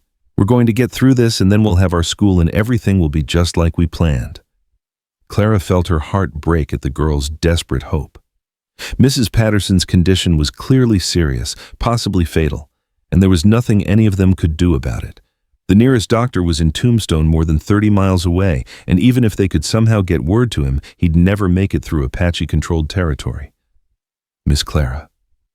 Mrs. Patterson's voice was barely a whisper. Promise me you'll look after Emma. She's a good girl, smart as a whip. She deserves a chance." "I promise," Clara said without hesitation, "but you're going to be here to see her graduate from our school, Mrs. Patterson. You're going to be just fine." The older woman managed a weak smile. "You're a good liar, child. But I know this is it for me." She squeezed Emma's hand with what little strength she had left. "Be strong, my girl. Be everything I know you can be." Before Emma could respond, a tremendous crash shook the house. Dust rained down from the ceiling, and somewhere outside, men were shouting urgent warnings. "They're trying to fire the barn," came Jim's voice, hoarse with smoke and urgency. "Everyone who can shoot, we need you now." Clara looked down at Mrs. Patterson, then at Emma's tear-streaked face. The woman was clearly dying, but the living needed her help. It was another of those impossible frontier choices: stay with the dying or fight for the living. "Rosa, stay with Mrs. Patterson," Clara said quickly. "Emma, I need you to be brave. Your mother needs quiet, and the rest of us need to fight. Can you do that?" Emma nodded, wiping her eyes with the back of her hand. "I can shoot too, Miss Clara. Papa taught me before he died." "Not today, sweetheart. Today you take care of your mother. That's the most important job of all." Clara grabbed her rifle and rushed back to the front of the house. Through the windows, she could see thick black smoke billowing from the direction of the barn. Apache warriors were visible now, having abandoned stealth for a direct assault. Some were on horseback, circling the ranch buildings and firing as they rode. Others were on foot, using whatever cover they could find as they worked their way closer. Jim was near the barn with several of his men fighting desperately to prevent the fire from spreading to the main house.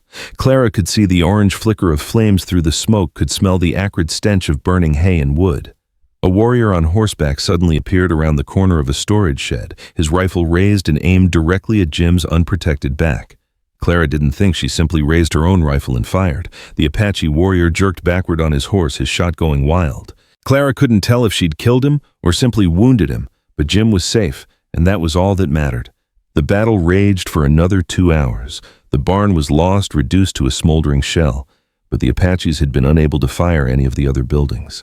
Several of Jim's men had been wounded, but none killed, while at least 3 Apache warriors had been seen to fall. As suddenly as it had begun, the attack ended. The remaining warriors melted away into the landscape, leaving behind only the acrid smell of smoke and the groans of wounded men.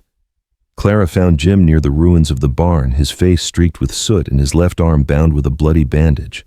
Despite his injury, he was already organizing efforts to check on the wounded and assess the damage. "How bad?" Clara asked, nodding toward his arm. "Just a graze. I'll live." His dark eyes searched her face. "What about you? I heard shots from the house." "Mrs. Patterson is dying," Clara said quietly. "Heart attack, I think, or something similar. It started during the fighting."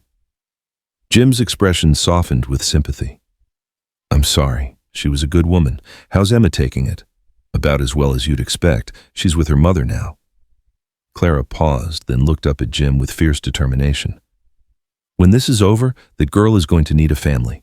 A real family, not just charity." Something shifted in Jim's eyes, a warmth and understanding that needed no words. "When this is over," he said softly, "we'll make sure Emma has everything she needs. I give you my word." They were interrupted by Frank Mueller, who approached with a grim expression. "Boss, we need to talk. I've been counting ammunition and we've got a problem." Jim nodded toward a quiet corner, and the 3 of them moved away from the other men. Frank's news was sobering. They'd used nearly half their ammunition in the morning's fighting, and there was no way to get more. "If they come back with the same numbers, we might be able to hold them off once more," Frank said quietly. "But after that," he shrugged eloquently. "They'll be back," Jim said with certainty. That was just a probing attack testing our defenses. Next time will be the real thing." Clara felt a chill run down her spine. She'd known intellectually that their situation was desperate, but hearing it laid out so starkly made the reality hit home. They were trapped, outnumbered, and running out of ammunition. Short of a miracle, they were all going to die. "How long?" she asked. "They'll probably wait until tonight," Jim said. "Attack in the dark when our rifle fire won't be as effective. Maybe try to fire the buildings again, or simply rush us with superior numbers." The afternoon passed in a haze of preparation and grim determination. The wounded were tended to, ammunition was redistributed to put the remaining cartridges where they'd do the most good, and final defensive positions were chosen. Everyone understood that the next attack would likely be the last. Mrs. Patterson died just after sunset, slipping away peacefully with Emma holding her hand and Rosa murmuring prayers in Spanish. Clara helped prepare the body while Emma wept quietly, her young heart breaking with a grief that seemed too large for her small frame. "She was proud of you," Clara told the girl as they sat together on the porch watching the first stars appear in the darkening sky. Even at the end, all she could talk about was how smart you are, how bright your future is going to be. "What future?" Emma asked bitterly. "We're all going to die tonight, aren't we?" Clara was quiet for a long moment, searching for words that would provide comfort without insulting the girl's intelligence.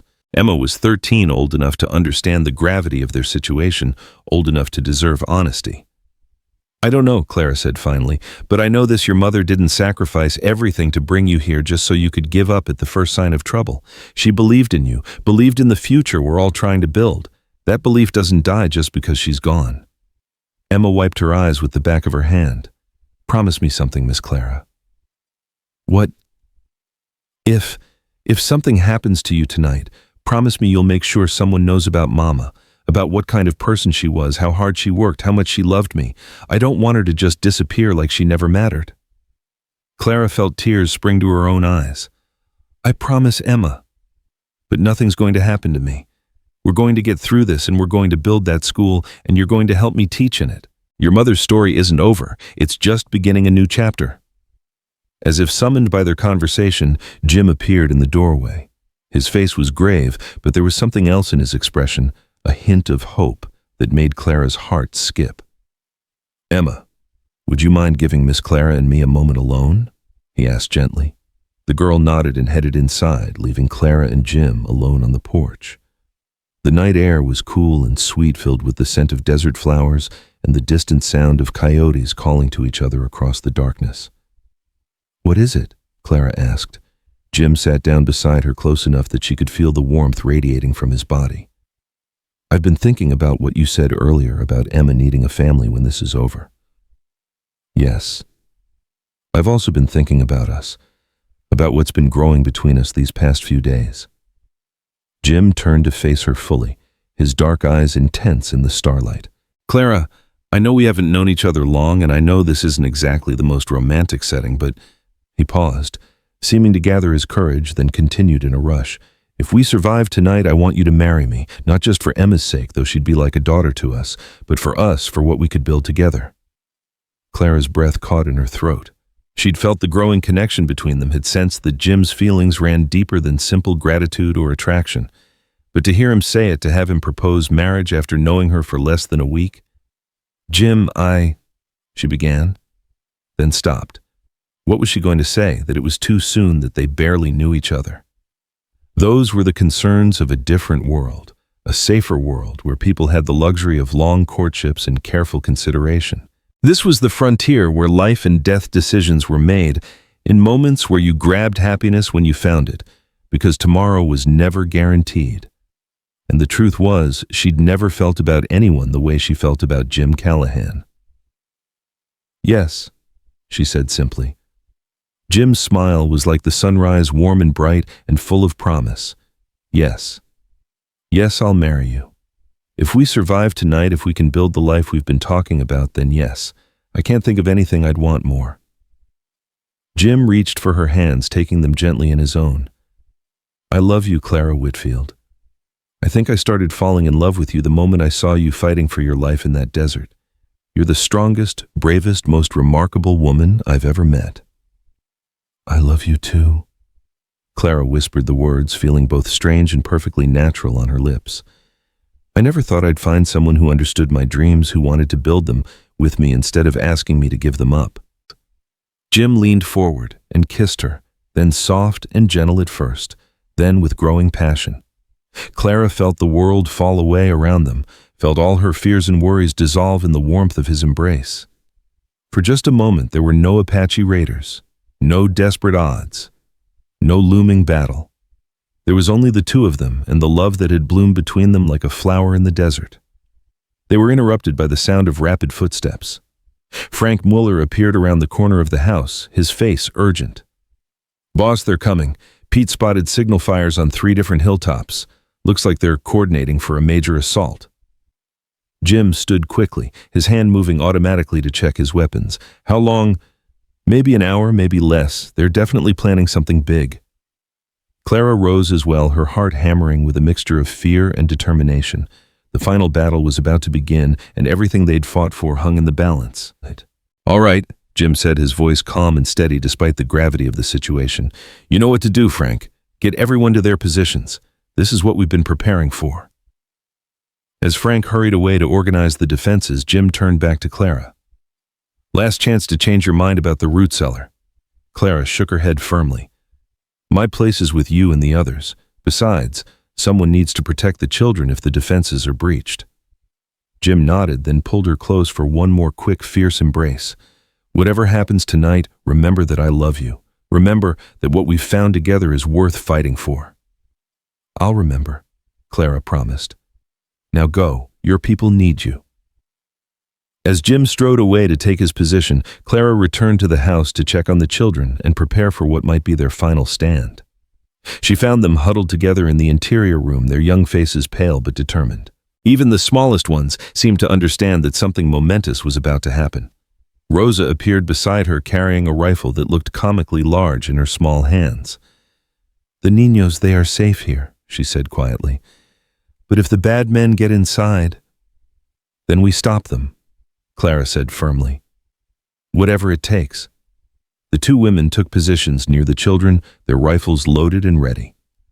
Outside, Clara could hear Jim's men moving to their defensive positions, the quiet sound of weapons being checked and final preparations being made. The night stretched on, tense and silent, except for the occasional call of a nightbird or the distant howl of a coyote.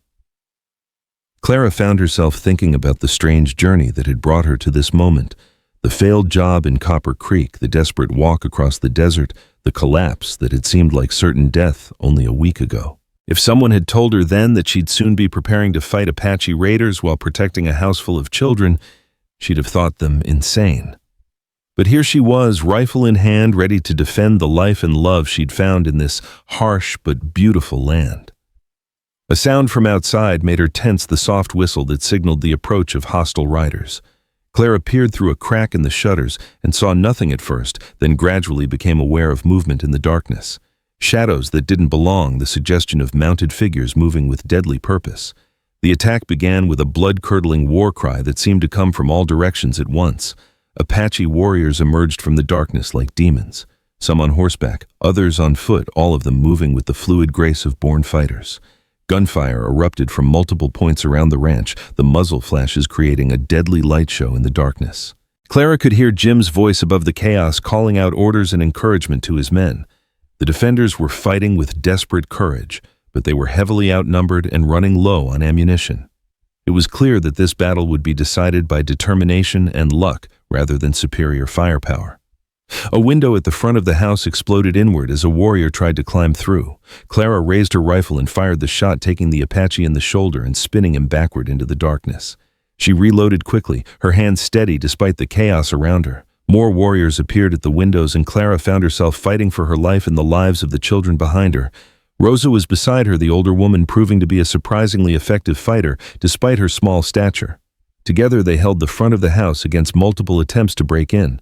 The battle seemed to go on forever, though it could only have been minutes. Clara was dimly aware of Emma Patterson appearing beside her with a rifle of her own, the 13-year-old girl firing with grim determination at any warrior who came within range. "Get back with the children!" Clara shouted over the gunfire. "No!" Emma shouted back. "Mama's dead, and you and Mr. Jim are all the family I've got left. I'm not hiding while you fight for our home." There was no time to argue. Clara simply nodded and continued firing, proud despite her fear of the courage the young girl was showing. This was what they were fighting for, the right of children like Emma to grow up free and safe, to have the chance at education and opportunity that Clara had come here to provide. The attack reached its climax when a group of warriors managed to set fire to the roof of the bunkhouse. In the flickering light of the flames, Clara could see Jim near the barn, fighting desperately against overwhelming odds. 3 Apache warriors were advancing on his position, and his rifle was empty. Without thinking, Clara rushed to the front door and out onto the porch. She raised her rifle and fired at the nearest warrior, then again at the second. Both shots found their marks, and Jim was able to reload and take down the third attacker. But Clara's position on the porch had made her visible to other warriors. She heard the whistle of arrows passing close to her head and felt the sharp sting as one grazed her arm. She stumbled backward toward the door, but not before seeing something that made her heart soar with hope. Riders were approaching from the north, blue uniformed cavalry with sabers gleaming in the firelight. Lieutenant Hayes and his men had returned, drawn by the sound of gunfire and the glow of flames in the night sky. The arrival of the cavalry turned the tide of battle instantly. Caught between the defending ranch hands and the attacking soldiers, the Apache raiders found themselves trapped and outnumbered. Most melted away into the darkness as quickly as they'd appeared, while a few fought desperately to the end. When the gunfire finally stopped, an exhausted silence settled over the Circle C. Clara found herself sitting on the porch steps, her wounded arm bound with a torn strip of cloth, watching as Jim and Lieutenant Hayes surveyed the damage. The barn was gone, reduced to smoldering ruins. The bunkhouse roof would need to be completely rebuilt. Several of the men had been wounded, though thankfully none killed. It could have been much worse. In fact, by all rights, it should have been much worse. "How did you know to come back?" Jim asked the young lieutenant. Hayes gestured toward one of his troopers, a grizzled sergeant with kind eyes. "Sergeant McKenna here convinced me that abandoning civilians to fight Apaches alone wasn't something he could live with. We were halfway back to the fort when we turned around." "Thank God you did," Clara said softly. "Yes, ma'am. Though from what I saw, you folks were doing a pretty good job of holding your own." Hayes looked around at the defended positions, the evidence of careful preparation and determined resistance. "I've seen trained soldiers do worse against Apache raiders." As the soldiers helped tend to the wounded and secure the area, Clara found herself surrounded by the children she'd helped protect. They clustered around her like chicks around a hen, their young faces full of relief and gratitude. "Miss Clara," little Luis Gonzalez said solemnly, "does this mean we can still have our school?" Clara looked around at the damaged but still standing buildings, at the families who'd chosen to stay and fight for their dream, at Jim, who was already talking with his men about rebuilding what had been lost. "Yes, Luis," she said with certainty, "we're definitely going to have our school." Emma Patterson appeared beside her, the girl's face streaked with soot but glowing with pride. "Mama would have been proud," she said quietly. "We fought for our home and we won." Clara put her good arm around the girl's shoulders. "She would have been very proud of all of us." As the first light of dawn began to touch the eastern hills, Jim approached where Clara sat with the children. His face was tired but triumphant, and there was something in his eyes that made her pulse quicken. "So," he said, settling down beside her on the steps, "we survived the night." "That we did. And I seem to remember a certain conversation we had before all the excitement started." Clara felt her cheeks warm even as her heart began to race. "I remember it too." Jim reached into his shirt pocket and pulled out something small and glittering, a simple gold band that caught the morning light like a promise. "It was my mother's," he said quietly.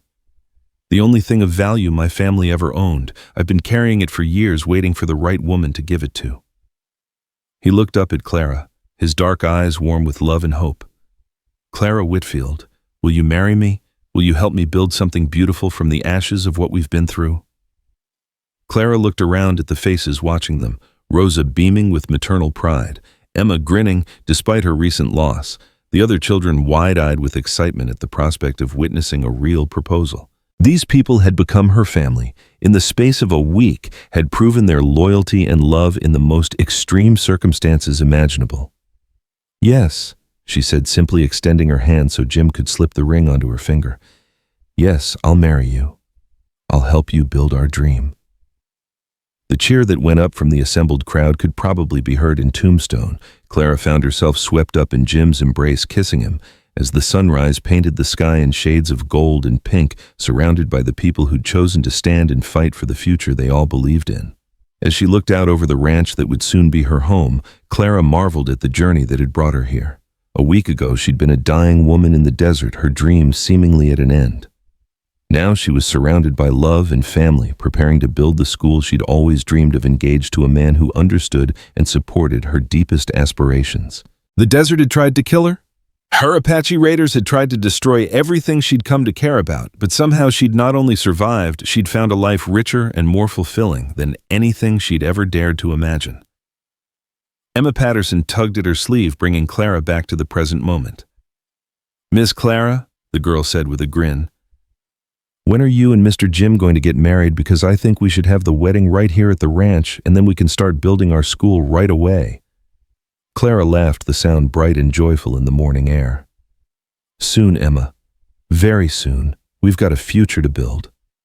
The wedding took place 3 weeks later on a crisp October morning when the desert air was sweet with the scent of late-blooming wildflowers and the promise of cooler days ahead. Clara stood before the makeshift altar Jim had constructed on the front porch of the main house, wearing Elizabeth's ivory silk dress that Rosa had carefully altered to fit her slender frame.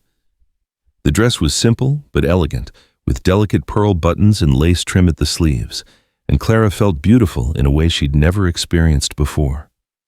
Jim stood beside her in his best suit, the dark wool pressed and his boots polished to a mirror shine. His hair was slicked back with pomade, but a rebellious curl had already escaped to fall across his forehead, giving him a boyish charm that made Clara's heart flutter.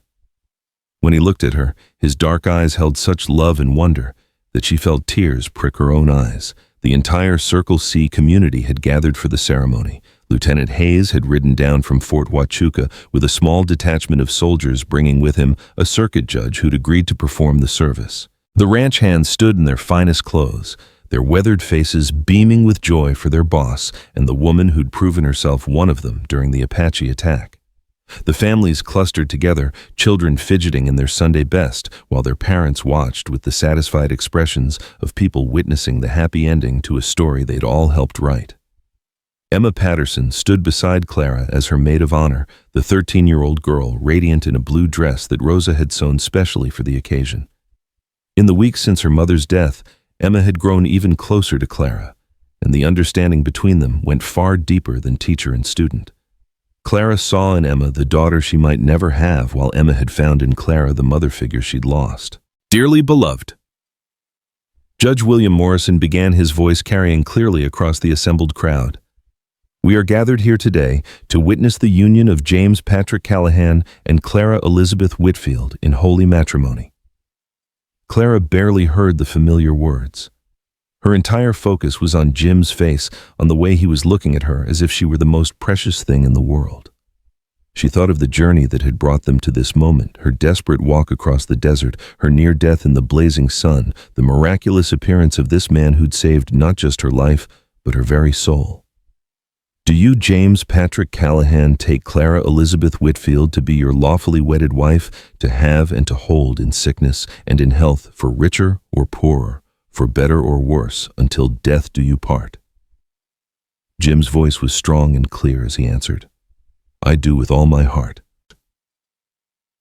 "And do you, Clara Elizabeth Whitfield, take James Patrick Callahan to be your lawfully wedded husband, to have and to hold in sickness and in health, for richer or poorer, for better or worse, until death do you part?" Clara looked into Jim's eyes and saw their entire future spread out before them, the school they would build together, the children they would teach and raise, the community they would nurture and protect. "I do," she said, her voice steady despite the emotion threatening to overwhelm her. Jim slipped his mother's ring onto Clara's finger, the simple gold band catching the morning sunlight like a promise of forever. Then the judge was pronouncing them husband and wife, and Jim was kissing her with such tenderness and passion that the watching crowd erupted in cheers and applause. Rosa had outdone herself with the wedding feast, somehow managing to create a celebration meal despite the limitations of ranch life. There was roasted beef and pork, fresh bread and vegetables from the garden, and even a wedding cake made with precious white flour and real sugar that had been ordered specially from Tucson. The men had rigged up tables in the courtyard, and someone had produced a fiddle filling the air with lively music that had everyone tapping their feet. Clara found herself swept from one conversation to another, accepting congratulations and good wishes from people who felt more like family than the distant relatives she'd left behind in Boston. Maria Gonzalez pressed a small wooden cross into her hands, carved by her husband Carlos as a wedding gift. The Kelly twins presented her with a bouquet of wildflowers they'd picked that morning, their freckled faces shining with pride. But it was Frank Muller's gift that touched her most deeply. The grizzled foreman approached her during a quiet moment carrying a leather-bound book that looked well-worn and treasured. "This was my wife's," he said gruffly, pressing the book into Clara's hands. "Poetry. She used to read it to me in the evenings. Thought maybe you could use it in your school when you get it built." Clara opened the book and saw the inscription on the first page. "To my beloved Sarah, may these words bring you joy always. Your devoted husband, Frank." The pages were filled with carefully penned notes in the margins, evidence of a woman who'd loved literature and learning. "Frank, I couldn't possibly," Clara began, but the older man cut her off with a wave of his hand. "Sarah would have wanted it to go to another teacher, someone who'd appreciate what's in there. Besides," he added with a rare smile, "I got all her favorite poems memorized up here." He tapped his temple. "Don't need the book to remember her voice." Clara felt tears spring to her eyes as she hugged the weathered cowboy. "Thank you, Frank. I'll treasure it always." As the afternoon wore on, the conversation inevitably turned to the school that Clara and Jim had been planning. The site had already been chosen, a level spot near the creek where the morning light would be perfect for reading, and the sound of running water would provide a peaceful backdrop for learning. Jim had ordered lumber from Tucson, and several of the men had volunteered their carpentry skills for the construction. "When do you think it'll be ready?" asked Maria Gonzalez, one hand resting on her youngest son's shoulder. "Spring." Jim replied, his arm around Clara's waist. "We want to take our time, build it right. Clara has some very specific ideas about what a proper schoolhouse should look like." Clara smiled, thinking of the plans she'd been sketching in the evenings. She envisioned a bright, airy building with large windows and a small library corner where the children could discover the magic of books. There would be a slate board for lessons, individual desks for each student, and a small garden where they could learn about plants and growing things. 20 students by next September, predicted Pete Morrison, raising his glass of whiskey in a toast. "Mark my words, once folks hear we got ourselves a real teacher, families will be lining up to work for the Circle C." 25, countered Carlos Gonzalez with a grin. "My cousin in Tucson, he's got 3 little ones. Been looking for work on a ranch that treats folks fair." Clara felt a warm glow spread through her chest at their enthusiasm. This was exactly what she'd dreamed of when she'd left Boston, the chance to build something meaningful from the ground up, to be part of a community that valued education and opportunity for all. Lieutenant Hayes approached as the sun was beginning to set, his young face serious but pleased. "Mrs. Callahan," he said, and Clara felt a little thrill at hearing her new name. "I wanted you to know that the Apache threat in this area has been largely neutralized. Nana's band was tracked down and returned to the reservation last week. You shouldn't have any more trouble from that quarter." "That's wonderful news," Clara replied. "Does this mean more families will feel safe settling in the area?" "I believe so, ma'am. Word's already spreading about how well the Circle C defended itself. Folks respect courage, and they're drawn to places where they feel they can build something lasting." As the evening deepened and the guests began to drift away to their various quarters, Clara found herself alone with Jim on the porch where they'd shared so many meaningful conversations. The stars were coming out in the clear desert sky, and somewhere in the distance, a coyote called to its mate. "So Mrs. Callahan," Jim said, taking her hand and intertwining their fingers, "how does it feel to be a married woman?" Clara leaned against his shoulder, marveling at how right it felt to be there. "Like coming home," she said softly. "Like everything in my life has been leading to this moment. No regrets about leaving Boston, about giving up your old life?" Clara thought about the question seriously. She thought of her small apartment on Beacon Hill, her rigid teaching schedule, the suffocating expectations of proper society. Then she looked out over the ranch that was now her home, thought of the children who would soon fill her classroom, of the man beside her who understood and supported her deepest dreams. "The only regret I have," she said finally, "is that it took me so long to find the courage to leave. I wasted too many years trying to fit into a life that was never really mine." Jim squeezed her hand gently. "Everything happens in its own time, Clara. If you'd left Boston earlier, you might never have ended up in Arizona, might never have found your way to the Circle C." "Might never have found you," Clara added, turning to look at his profile in the starlight. They sat in comfortable silence for a while, each lost in their own thoughts about the remarkable journey that had brought them together. Finally, Jim stirred and stood extending his hand to help Clara to her feet. "Come on, Mrs. Callahan, I want to show you something." He led her around to the back of the house where a small cabin had been under construction for the past 2 weeks. Clara had assumed it was quarters for a new ranch hand, but as they approached, she could see that it was something quite different.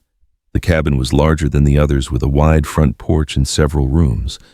But what made Clara's breath catch was the sign hanging over the front door, hand-carved and beautifully painted, Mr. and Mrs. James Callahan. "Our home," Jim said simply. "I know we could have just lived in the main house, but I thought you might like a place that was truly ours. Somewhere we could start our married life fresh." Clara felt tears spring to her eyes as she took in the thoughtful details, the rocking chairs on the porch positioned to catch the morning sun. The flower boxes under the windows already planted with desert blooms, the careful craftsmanship that spoke of love and pride. "Oh, Jim," she whispered, "it's perfect." He opened the front door and led her inside where oil lamps cast a warm glow over the beautifully appointed rooms. There was a sitting area with comfortable furniture and built-in bookshelves, a kitchen with a modern cast-iron stove, and a bedroom with a large brass bed covered in one of Rose's beautiful quilts. But it was the small room at the back of the house that made Clara's heart soar.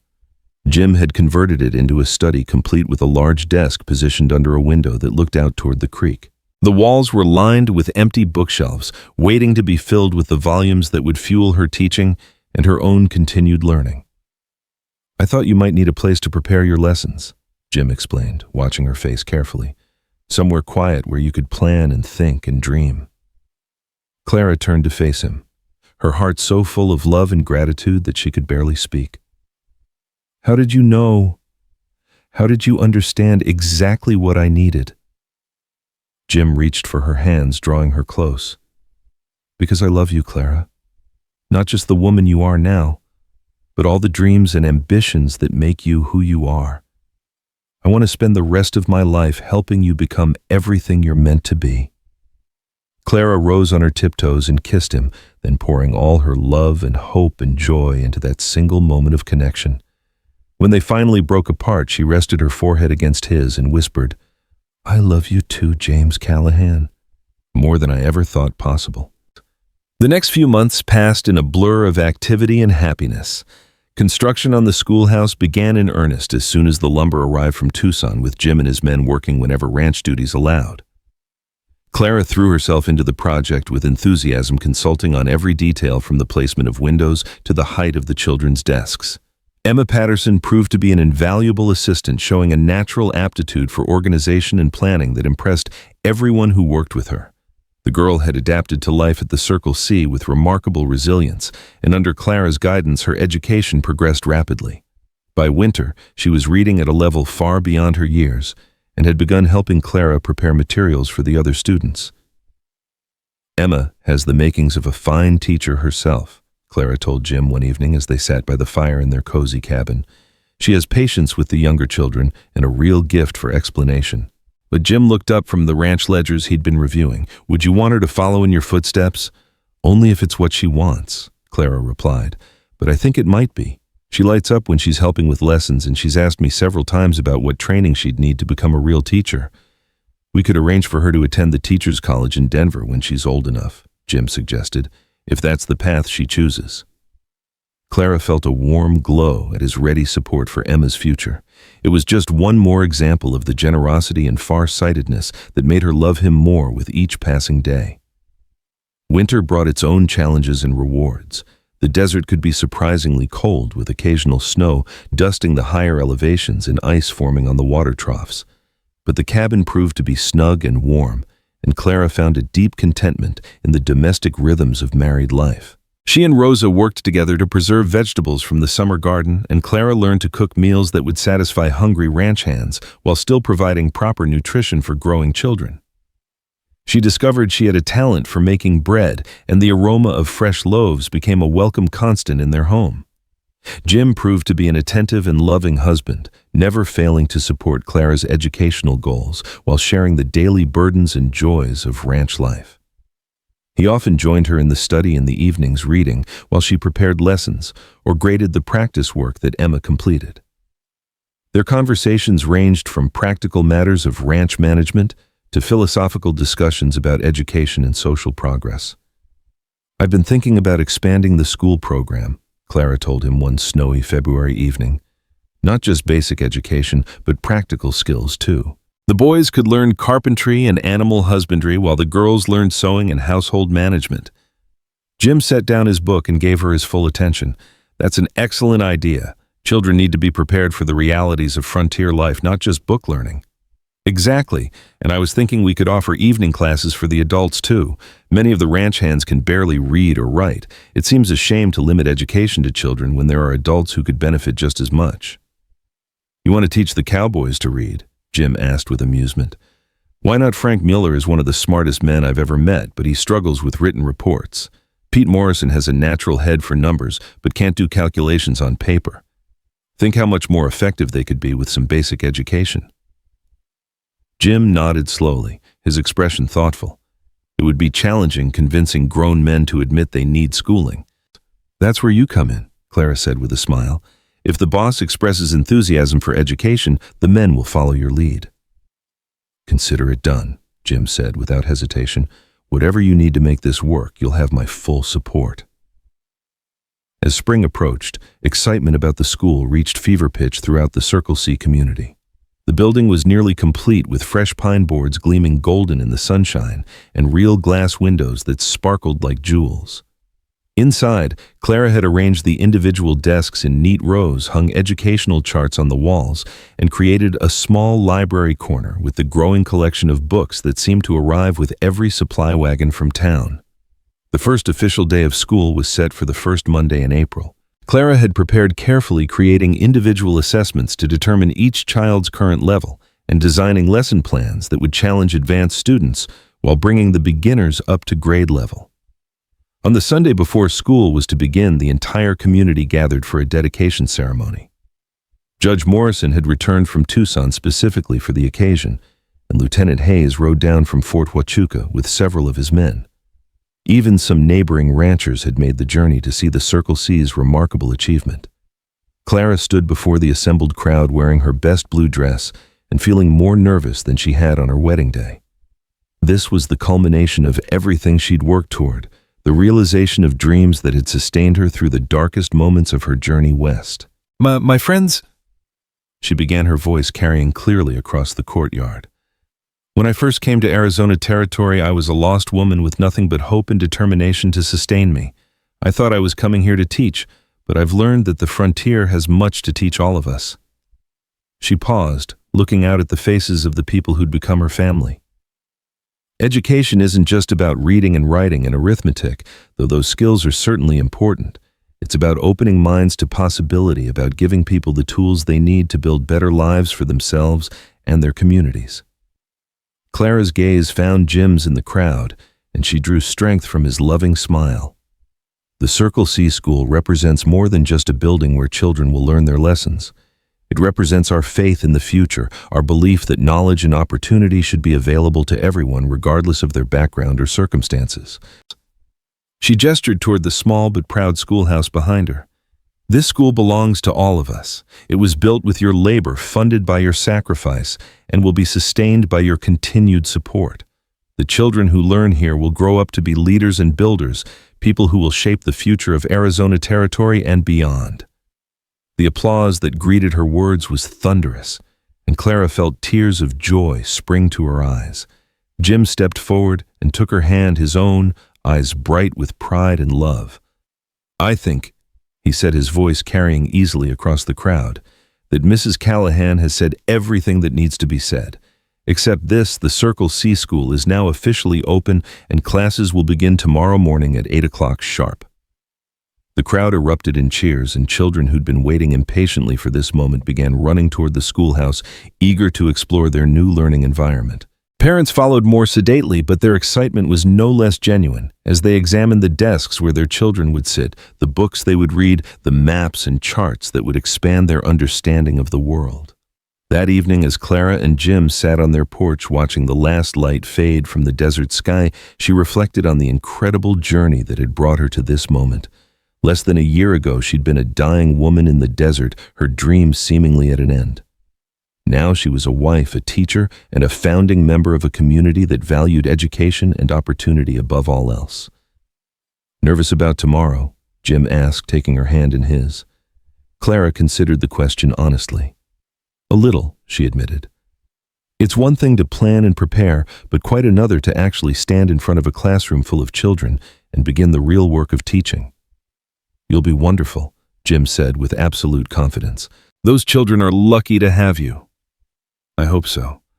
I want to give them everything I can, not just book learning, but confidence and curiosity and the belief that they can accomplish anything they set their minds to." Jim squeezed her hand gently. "That's exactly what you gave me, you know." Clara turned to look at him in surprise. "What do you mean?" "When you agreed to stay here to fight for this dream, we'd barely begun to articulate. You showed me that anything was possible. You made me believe that a rough cowboy from Pennsylvania could build something that would last, something that would matter." Clara felt her heart swell with love for this remarkable man who'd saved her life and then helped her build a new one beyond her wildest dreams. "We built it together, Jim. Everything we have, everything we've accomplished, we did as partners. And we'll keep building," Jim said, his voice filled with quiet determination. "The school is just the beginning, Clara. There's so much more we can do, so many ways we can help this community grow and prosper." As if summoned by their conversation, Emma Patterson appeared around the corner of the house carrying a lantern and wearing the excited expression of someone bursting with news. "Mr. Jim, Mrs. Callahan," she said breathlessly, "I just had the most wonderful idea about the school." "What's that, sweetheart?" Clara asked with amusement.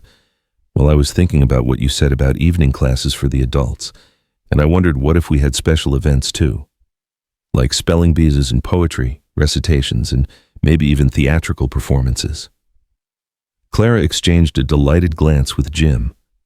The girl's enthusiasm and creativity never ceased to amaze her. "Those are excellent ideas, Emma," Clara said warmly. "Educational events that would bring the whole community together and showcase what the students are learning. And it would give the children something to work toward," Jim added thoughtfully. "Goals beyond just passing the regular lessons." Emma practically bounced with excitement. "We could have a spring festival with all the families and maybe invite people from other ranches to see what we've accomplished. Show them that education doesn't have to mean sending children away to distant cities." "You're absolutely right," Clara said, her mind already spinning with possibilities. "Education should strengthen communities, not weaken them by drawing young people away from their homes." As Emma hurried back to share her ideas with Rosa and the other women, Clara felt a deep sense of satisfaction settle over her. This was what she'd always dreamed of, not just teaching individual children, but helping to build an entire educational culture that would benefit generations to come. "I have a feeling," Jim said quietly, "that our little school is going to become famous throughout the territory." Clara leaned back against his shoulder, watching the stars emerge in the vast Arizona sky. "As long as it helps the children learn and grow, I don't care if anyone outside the Circle C ever hears about it." "Oh, they'll hear about it," Jim said with certainty. "Good news travels fast out here, and what we're building is very good news indeed."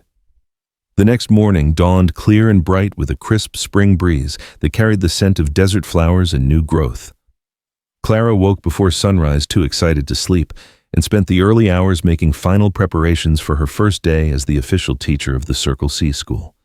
She dressed carefully in her most professional outfit, a dark green wool dress with a white collar that conveyed both authority and approachability. Jim had already left for his morning rounds, but he'd left a single desert rose on her breakfast plate, along with a note that simply read, "For the best teacher in Arizona territory, I love you." Clara pinned the flower to her dress and walked the short distance to the schoolhouse, her heart hammering with a mixture of nerves and anticipation. The building looked beautiful in the morning light, its fresh pine boards glowing golden and its windows sparkling like jewels. Inside, everything was ready. The 8 desks were arranged in neat rows, each with a slate and chalk for writing practice. The large blackboard at the front of the room bore Clara's carefully written greeting, "Welcome to the Circle C School. Today, we begin our journey of learning together."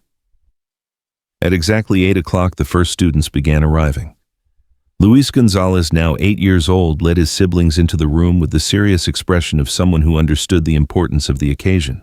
The Kelly twins bounced in with their usual exuberance, followed by the other children of various ages and backgrounds who would make up Clara's first class.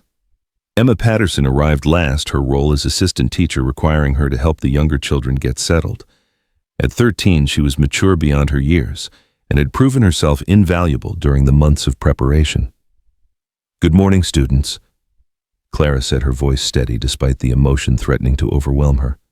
"Welcome to our school. Today marks the beginning of something very special, your formal education and the start of dreams that will carry you far beyond what you can imagine today."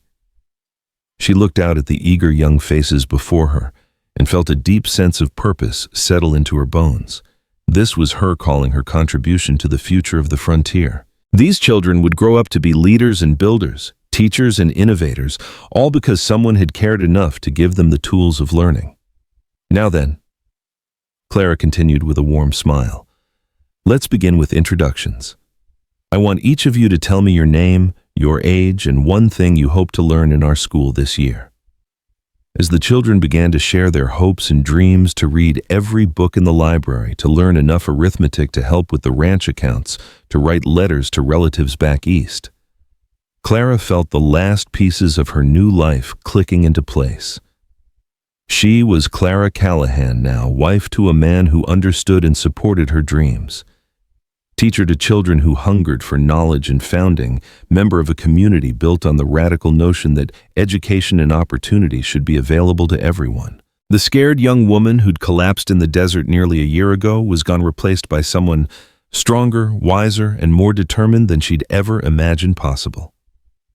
And as she began her first lesson in the Circle C School, Clara knew with absolute certainty that she was exactly where she belonged.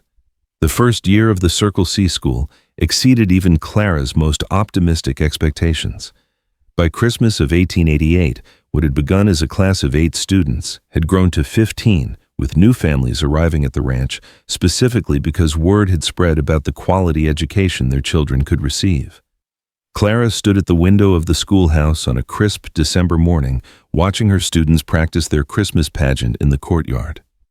Emma Patterson, now 14, and officially Clara's teaching assistant, was directing the younger children in their roles as shepherds and angels, her natural leadership abilities growing stronger with each passing month. "The wise men enter from stage left," Emma called out, using terminology Clara had taught her from her study of theatrical production. "Remember, you're following a star that's led you on a long journey. Show me wonder and reverence." Little Luis Gonzalez, now 9 and one of Clara's most eager students, adjusted his makeshift crown and assumed an appropriately regal bearing. The Kelly twins, Patrick and Michael, flanked him, as the other wise men, their usual mischievousness replaced by genuine concentration. Mrs. Callahan called Maria Santos, one of the newer students whose family had arrived from Mexico just 3 months ago. "How do you say frankincense in English again?" Clara smiled at the girl's determination to master her second language. "Frankincense," she pronounced slowly. "Remember, it's a precious resin that was burned as incense in religious ceremonies." The integration of Mexican and Anglo families at the Circle C had created unique educational opportunities that Clara had embraced wholeheartedly. Many of her students were now functionally bilingual, and she'd begun incorporating Spanish language instruction into the regular curriculum. It was an innovation that had drawn attention from educators as far away as Santa Fe. Jim appeared in the doorway, his boots still dusty from the morning's work with the cattle.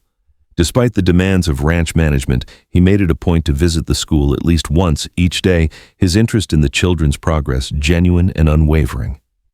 "How are our scholars doing today?" he asked, moving to stand beside Clara at the window. "Wonderfully. Maria is reading at grade level now, despite only speaking English for 3 months. The Morrison boy has mastered long division, and Emma is ready to begin advanced grammar instruction after the new year.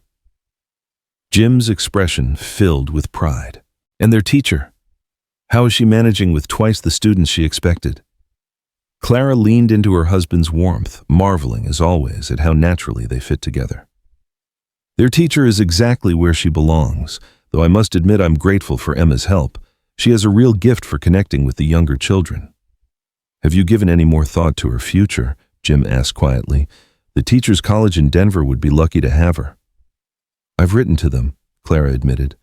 Emma's test scores are exceptional, and her practical experience here would set her apart from other applicants. But she's still young, and I worry about sending her so far from home. Jim nodded thoughtfully. What does she want? That's the remarkable thing. She's torn between her desire for advanced education and her loyalty to the Circle C. She told me last week that she'd like to go to college but hopes to return here as a full teacher when she graduates. Then we'll make sure that's possible, Jim said simply. This community will always have room for dedicated educators. Their conversation was interrupted by a commotion from the courtyard. A dust cloud on the horizon announced the arrival of visitors, and Clara could see Frank Mueller riding out to meet them. As the group drew closer, she recognized the distinctive blue uniforms of cavalry officers. Lieutenant Hayes rode at the head of the small column, but he was accompanied by several officers Clara didn't recognize, including a distinguished-looking man with colonel's insignia on his shoulders. Now, what do you suppose brings the army to our little school? Jim wondered aloud. Only one way to find out, Clara replied, smoothing her skirts and checking that her hair was properly pinned.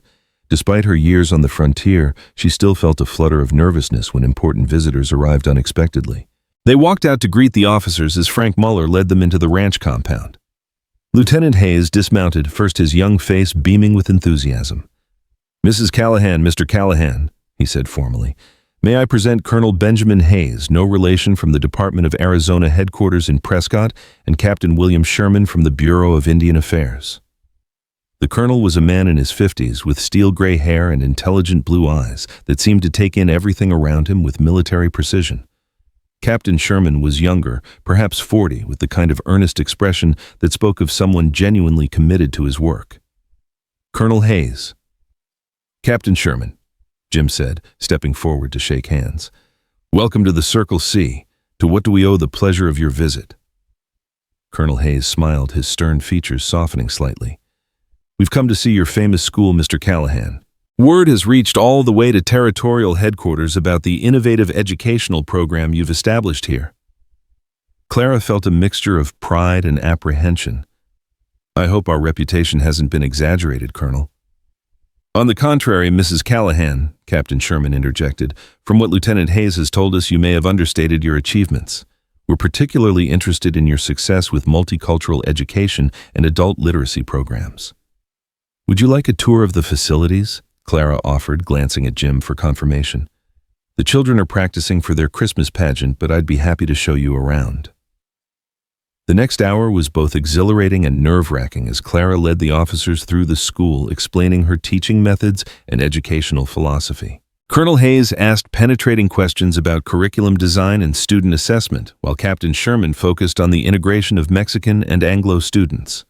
Remarkable, the colonel murmured as he examined the library corner, noting the carefully cataloged collection of books in both English and Spanish. You've created something truly unique here, Mrs. Callahan. I've visited schools in Boston and New York that aren't as well organized or thoughtfully designed. In the courtyard, the officers watched with evident fascination as Emma Patterson continued directing the pageant rehearsal. The girl's natural authority and the students' obvious respect for her clearly impressed the visitors. That young woman, Captain Sherman observed, she has the bearing of a born teacher. How old is she? 14, Clara replied. She's been my assistant since the school opened, and she's applying to Teachers College for next fall.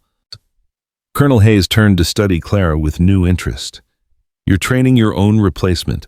I'm training someone to expand our program, Clara corrected gently. Emma will always have a place here, but I hope she'll bring back new ideas and methods that will benefit all our students. Admirable, the colonel said simply.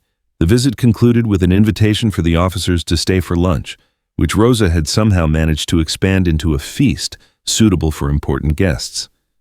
Over roasted beef and fresh bread, the conversation turned to broader issues affecting education in the territory. "The Indian boarding schools have been struggling," Captain Sherman admitted during a quiet moment. "We're removing children from their families and trying to force complete cultural assimilation, but the results have been disappointing." Clara set down her fork, her interest piqued. "What kind of difficulties are you encountering?" "High dropout rates, behavioral problems, and most concerning, a complete failure to create the kind of productive citizens we'd hoped for," Sherman explained. "The children we graduate seem lost between two worlds belonging fully to neither." "Perhaps the problem isn't with the children," Clara suggested carefully, "but with the approach. You're trying to erase their heritage instead of building upon it." Colonel Hayes leaned forward, his expression intense. "What would you suggest as an alternative?" Clara glanced at Jim, who nodded encouragingly. "Here at the Circle C, we found that children learn best when their cultural identity is respected and incorporated into their education. Our Mexican students learn English while maintaining their Spanish, and they're better students for it." "You think the same approach might work with Indian children?" Sherman asked. "I think any educational program that begins by telling children their heritage is worthless is doomed to fail," Clara replied honestly. "Children need to feel proud of who they are before they can successfully learn new things." The officers exchanged meaningful glances, and Clara sensed there was more to this visit than simple curiosity about the Circle C school. "Mrs. Callahan," Colonel Hayes said finally, "what would you say if I told you the Army was considering a pilot program for a new kind of Indian education, something based on the principles you've described?" Clara's heart began to race. "I'd say it sounds like exactly the kind of progressive thinking the territory needs. And if I asked you to consider heading such a program—" The question hung in the air like smoke from a campfire. Clara felt Jim's hand find hers under the table, squeezing gently in support. Around them, the normal sounds of ranch life continued: the lowing of cattle, the call of birds, the distant laughter of children. "I'm honored by your confidence," Clara said slowly, "but my commitment is here to the Circle C and these families who've trusted me with their children's education." Captain Sherman leaned forward eagerly. "But what if the program could be based here? What if we could establish a model school that served both the local community and selected Indian children whose parents were willing to try a different approach?" Clara felt her breath catch.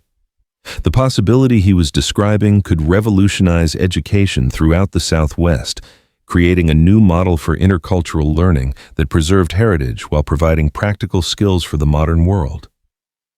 "It would be challenging," she said carefully. "There would be resistance from traditionalists on all sides. Some white families might object to their children learning alongside Indians, and some tribal leaders might see any formal education as cultural betrayal." "But you think it could work?" Colonel Hayes pressed. Clara thought of her current students: Anglo children from Eastern families, Mexican immigrants seeking opportunity, and the children of local ranch workers from various backgrounds, all learning together in an atmosphere of mutual respect and shared purpose. "Yes," she said with growing conviction. "I think it could not only work, but thrive. Education breaks down barriers, Colonel. When children learn together, they see each other as individuals rather than stereotypes."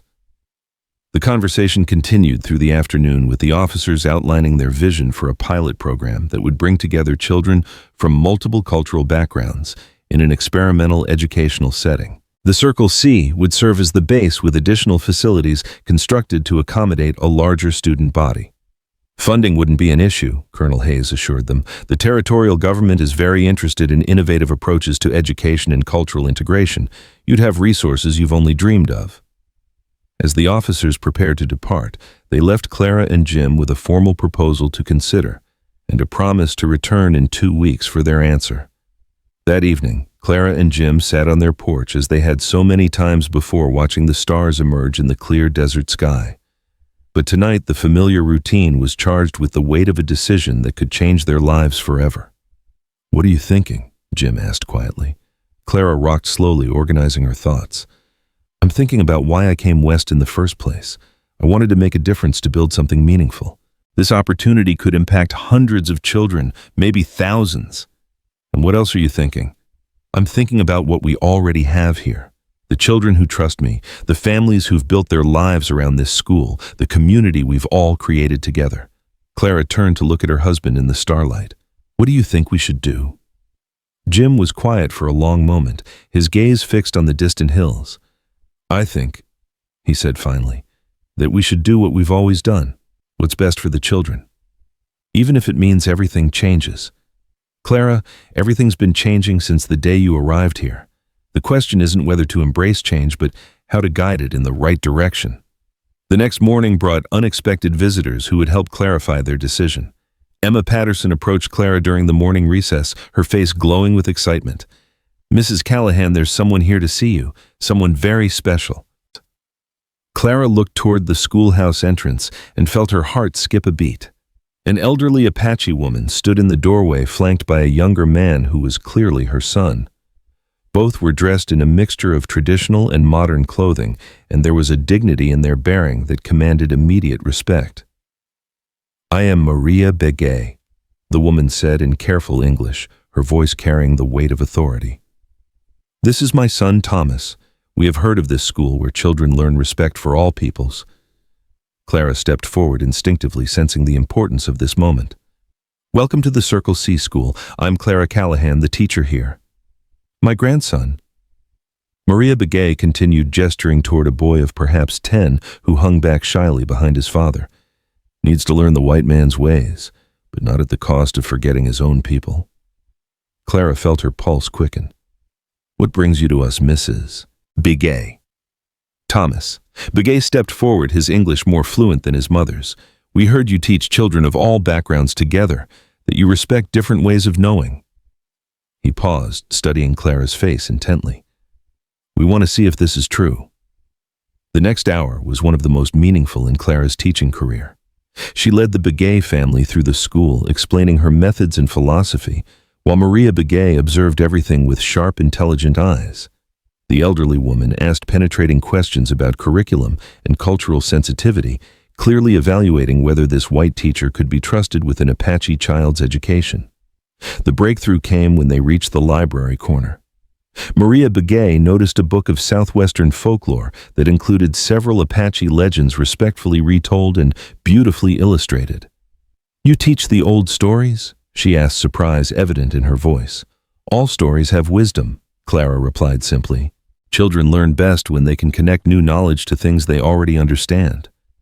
Maria Begay picked up the book and examined it carefully, reading several passages aloud to test Clara's pronunciation of Apache names and places. When Clara demonstrated that she'd taken the time to learn correct pronunciations and cultural context, the old woman's stern expression softened slightly. Perhaps, she said finally, this place could be good for Joseph.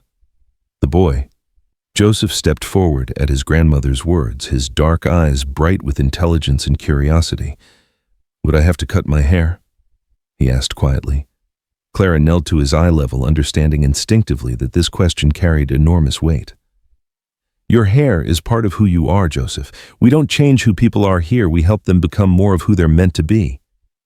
Young Joseph looked to his grandmother, who nodded slowly. We will try, Maria Begay announced. 1 month. If Joseph is respected and learns well, we will continue. As the Begay family prepared to leave, promising to return the following Monday, with Joseph ready for his first day of school, Clara felt the pieces of her decision falling into place. The universe, it seemed, was making her choice clear. That afternoon, she called a meeting of all the Circle C families to discuss the Army's proposal. The adults gathered in the schoolhouse after the children had been dismissed, their faces showing a mixture of curiosity and concern. The Army has offered us an opportunity, Clara began, to expand our school into something much larger. We would become a model for intercultural education, serving children from multiple backgrounds, including Native American students. She outlined the proposal in detail, explaining the additional resources and facilities that would be provided, but also addressing the challenges and changes such expansion would bring. What does this mean for our children? Asked Maria Gonzalez, voicing the concern on every parent's mind. It means they would have access to educational opportunities we could never provide on our own, Clara replied honestly. Advanced science facilities, a larger library, specialized instructors for music and art, but it also means sharing their school with children from very different backgrounds. Frank Muller leaned back in his chair, his weathered face thoughtful. "Seems to me," he said slowly, "that learning to get along with different kinds of folks is pretty good preparation for life in the territory." "I agree," said Carlos Gonzalez. "My children already learn alongside Anglo and Mexican students. Adding Apache children would only make them better prepared for the world they'll inherit." One by one, the families voiced their support for the proposal. Their trust in Clara's judgment was absolute, and their commitment to educational excellence overrode any concerns about change. "Then it's settled," Jim announced when the last family had spoken. "We'll accept the Army's proposal and build something that will serve as a model for the entire Southwest." 2 weeks later, Colonel Hayes and Captain Sherman returned to find the Circle C community united in their decision to move forward.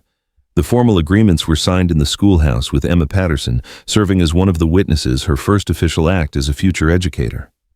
"You're embarking on something historic," Colonel Hayes told Clara as they concluded the paperwork.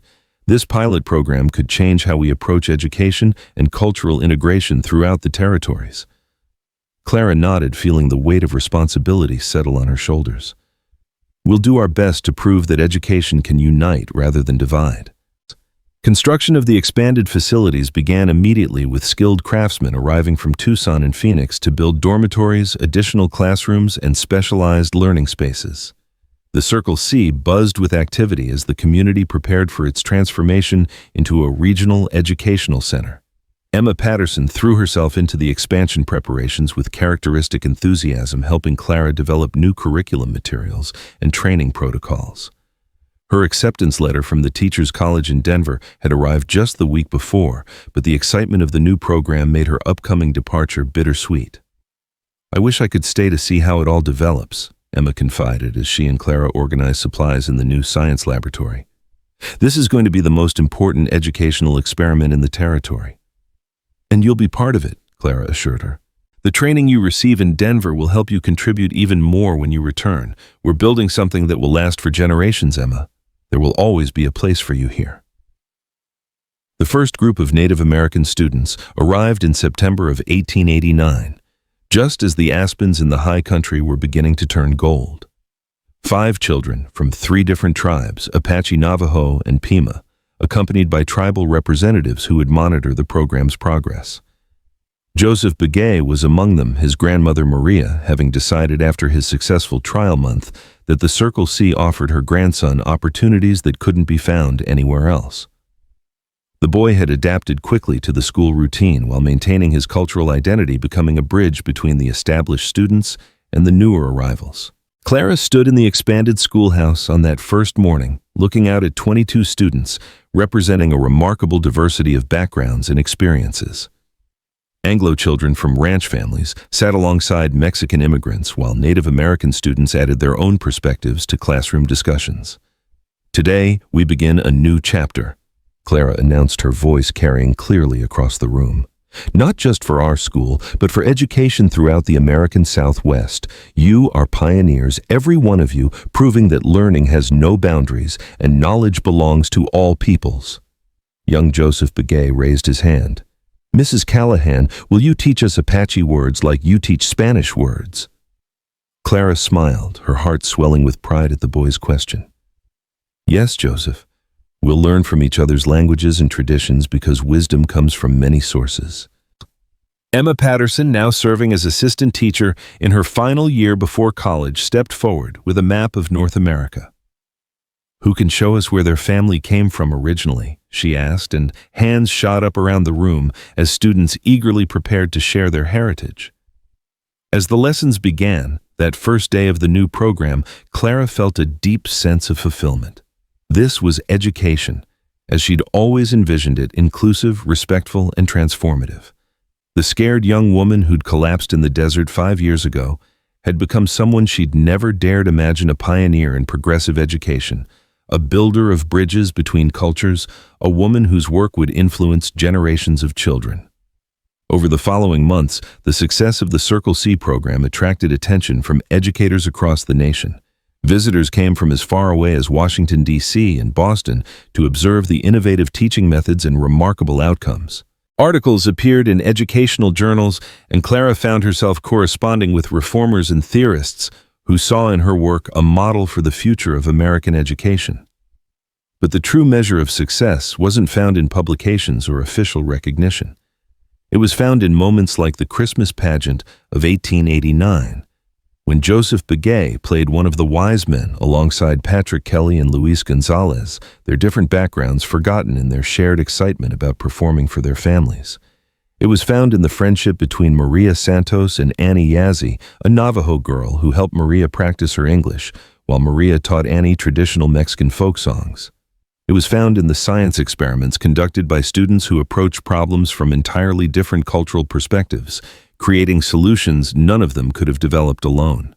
Emma Patterson's departure for Denver in the fall of 1890 was both a celebration and a sorrow. The young woman had grown into a confident educator whose natural gifts had been honed by years of practical experience. Her acceptance speech at the farewell ceremony she'd helped organize brought tears to every eye in the audience. "Mrs. Callahan gave me more than an education," Emma said, her voice steady despite her emotion. "She gave me a vision of what's possible when we see the best in every child, regardless of where they come from or what they look like. I'm going to Denver to learn new things, but I'm taking the Circle C spirit with me, and I promise to bring back everything I learned to help make our school even better." Clara watched the young woman she'd come to love like a daughter prepare for her own journey into the wider world, and felt the same mixture of pride and apprehension she imagined any mother would feel. But she also felt confidence that Emma would not only succeed in her studies, but would return as a full partner in the educational mission they'd built together. As 1890 drew to a close, Clara and Jim celebrated their second wedding anniversary with a quiet dinner in their cabin, surrounded by the comfortable routines of their life together. The school now served 43 students from 7 different cultural backgrounds, with a waiting list of families hoping to join the program. "Do you ever regret it?" Jim asked as they sat by the fire, Clara grading papers while he reviewed expansion plans for the school facilities. "Leaving your quiet teaching job in Boston for all this cowl and complexity?" Clara set down her pen and looked around their cozy home, then out the window toward the school buildings, where tomorrow she would continue the work that had become her life's passion. She thought of the children whose lives she'd touched, the barriers she'd helped break down, the future leaders she was helping to shape. "The only thing I regret," she said with complete honesty, "is waiting so long to find the courage to chase my dreams." Outside, snow was beginning to fall, dusting the desert landscape with white and transforming the familiar surroundings into something magical. Clara rose and moved to the window, watching the flakes dance in the lamplight from the school buildings. "Do you know what I see when I look out there?" she asked softly. Jim joined her at the window, slipping his arms around her waist. "Tell me." "I see the future. Children who will grow up without the prejudices and limitations that held back previous generations. Leaders who will build a better world because they learned early that diversity is strength, not weakness." Clara leaned back against her husband's warmth. "I see proof that one person really can make a difference if they're willing to take the risk." The next morning brought news that would take their work in yet another direction. A letter arrived from the territorial governor officially recognizing the Circle C School as a model institution and requesting Clara's input on territorial education policy. She was invited to address the territorial legislature about her methods and outcomes, with the possibility of expanding the program to other locations throughout Arizona. "You're going to be famous," Jim teased as Clara read the letter aloud over breakfast. "I'm going to be useful," Clara corrected. "Fame is just a byproduct of doing work that matters." As she prepared for another day of teaching, Clara reflected on the extraordinary journey that had brought her to this moment. 5 years ago, she'd been a desperate woman dying in the desert, her dreams seemingly at an end. Today, she was a respected educator whose work was influencing policy at the highest levels of territorial government. But the real measure of her success wasn't found in official recognition or professional accolades. It was found in the bright faces that greeted her each morning, the eager questions from students who saw learning as an adventure rather than a burden, the friendships that transcended cultural boundaries, and the knowledge that she was helping to build a better future, one child at a time.